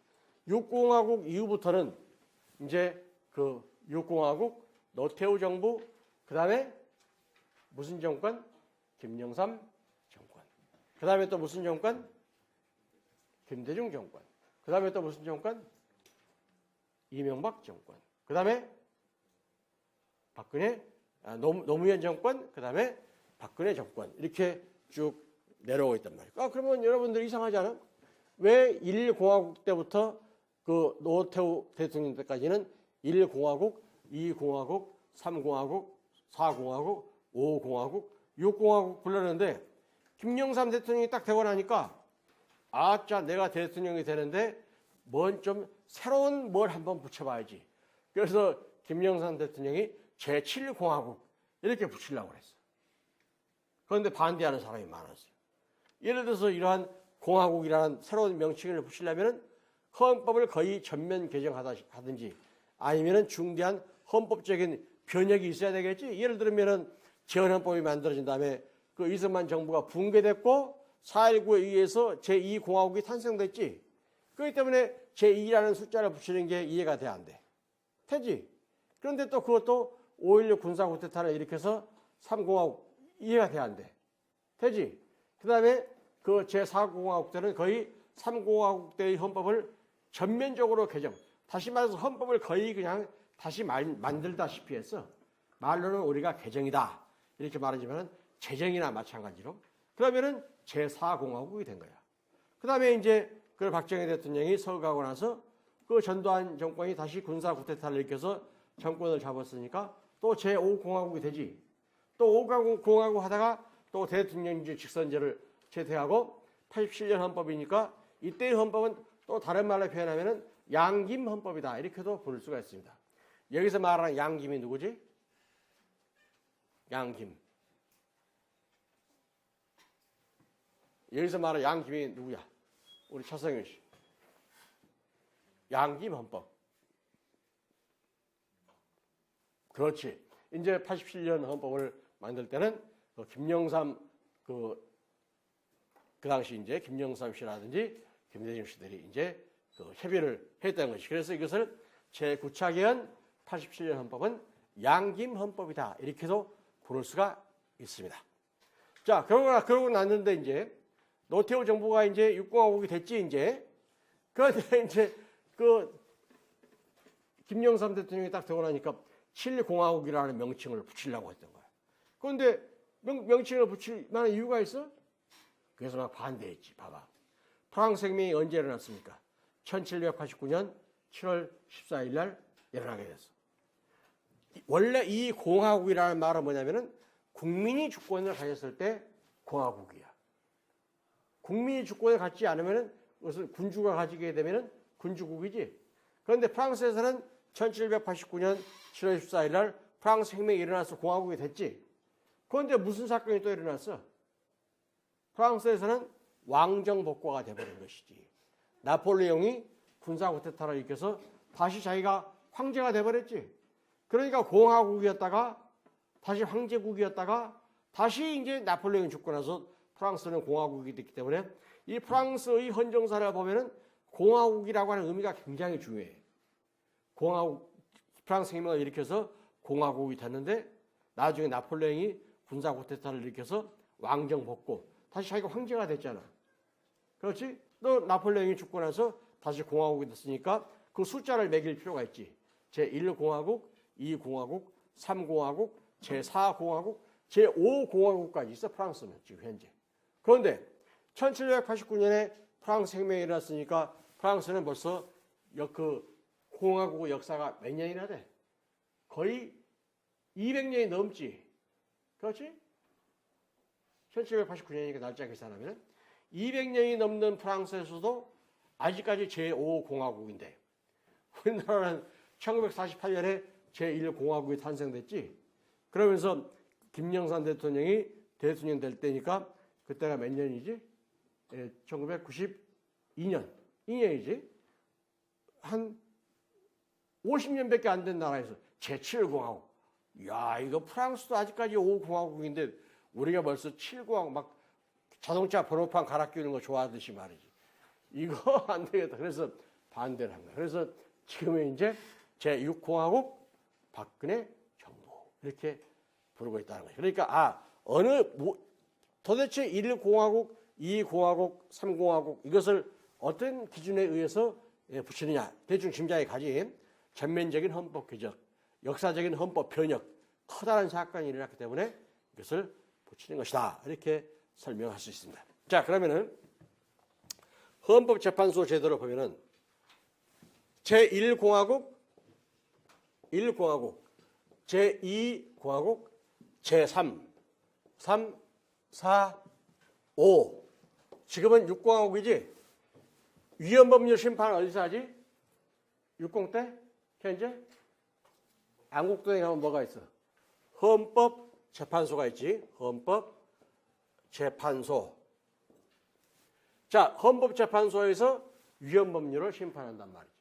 그럼 자, 제1공화국 때는 어디서 있더라? 우리가 아까 볼 때 헌법위원회. 제2공화국 때는 헌법재판소. 제3공 때는 어디서 했지? 사법부. 즉 대법원에서 했으니까 사법부지. 사법부. 그 다음에 다시 제4공화국 때 어디서 했어? 헌법위원회. 제5공 때 어디서 했지? 전두환 정권 때 헌법위원회. 이렇게 담당을 했습니다. 헌법위원회, 헌법재판소, 사법부인 대법원, 헌법위원회, 헌법위원회, 지금 헌법재판소. 이제 여러분들이 제10, 20, 30, 40, 50, 60 요것만 외우면 돼. 위, 판, 사, 위, 판. 요것만 외우면 돼. 자, 10, 20, 30, 40, 50, 60 뭐? 위판, 사위, 위판. 외우기 쉽지? 쉽잖아. 위판, 사위, 위판. 이렇게. 태정타세 원단사에 여성연중 임명석 하듯이 이렇게 외우면 되는 것이죠. 다 같이 위판, 사위, 위판. 됐지? 예. 그 세 번째 이것은 뭐지? 사법부. 사법부에서는 최고법원이 어디야? 대법원에서 당연히 이제 위헌법률 심사를 하는 것이지. 이렇게 순서를 외워두면 돼. 예. 오늘 여러분들이 헌법 강의를 들을 때 김배우 교수님이 민주투사했다는 것도 알았지? 민주투사. 그런 생각이 들어서 김배우 교수님은 그러한 그 불의를 보면은 참을 것 같았어? 아니면은 오히려 거기에 그냥 친일파처럼 굴했겠어? 아니면은 많은 동 그런 국민으로 보였어요, 여러분들. 정의를 위해서 투쟁하는 독립투사이단 말이에요. 나중에 이제 여름 되면은 여러분들 그 2학기 때 헌법이 들어와. 그러면 이제 하복 입고 있을 테니까 그때 내가 까진 거 내가 보여줄 테니까. 보면은 딱 나와 있어. 잘 안 보여. 너무 옛날에는 보였는데 한 20년 전에는 여러분들 선배들한테 내가 보여주면 자랑했었는데 지금은 잘 안 보여가지고 자세히 들어봐야 돼. 네. 민주주의 투사했다. 자, 지금 이제 대충 여러분들이 우리 대한민국의 헌정사가 이러한 그 질국의 과정을 거쳤다. 그러면 헌정사를 살펴보니까 이제 김배우 교수님이 좀 대통령들 흉을 좀 많이 봤지, 사실. 그러니까 우리나라의 헌법사는 아프지 않아. 아프지. 그래서 우리나라의 헌법사는 헌법 통사였다. 이렇게도 말할 수가 있습니다. 아플 통. 가지고 옛날 그 우리나라에 한국 통사라고 하는 그 역사책이 있었거든. 이와 마찬가지로 우리나라의 헌법사는 헌법 통사였다. 이렇게 생각을 할 수가 있습니다. 그 중요한 내용들을 이것을 우리가 살펴봤습니다. 오늘은 좀 여러분들이 내가 딱 저항권을 행사할 것 같지는 않은데 아직 시간이 지금 거의 10분이나 남았으니까 저항권 행사할 것 같지는 않은데 지금 단락이 딱 끝났어. 지금 딱 다시 하게 되면은 현대 헌법국가의 기본 원리 이거 들어가게 되는데 오늘 이걸 하고 그냥 끝낼까 아니면은 더 열심히 하는 의미에서 거기 들어갈까? 현대 헌법국가의 기본 원리 들어갈까 아니면은 여기서 끝낼까? 다수결의 원칙으로 정할까? 이게 잘못하면은 무지몽매한 다수가 될 수 있어. 그런데 내가 생각할 때도 이것은 현대 헌법국가의 기본 원리 하려면은 또 앞으로 굉장히 길어. 그러니까 오늘은 여기서 끝내도 될 것 같다. 이렇게 생각합니다. 수고했습니다.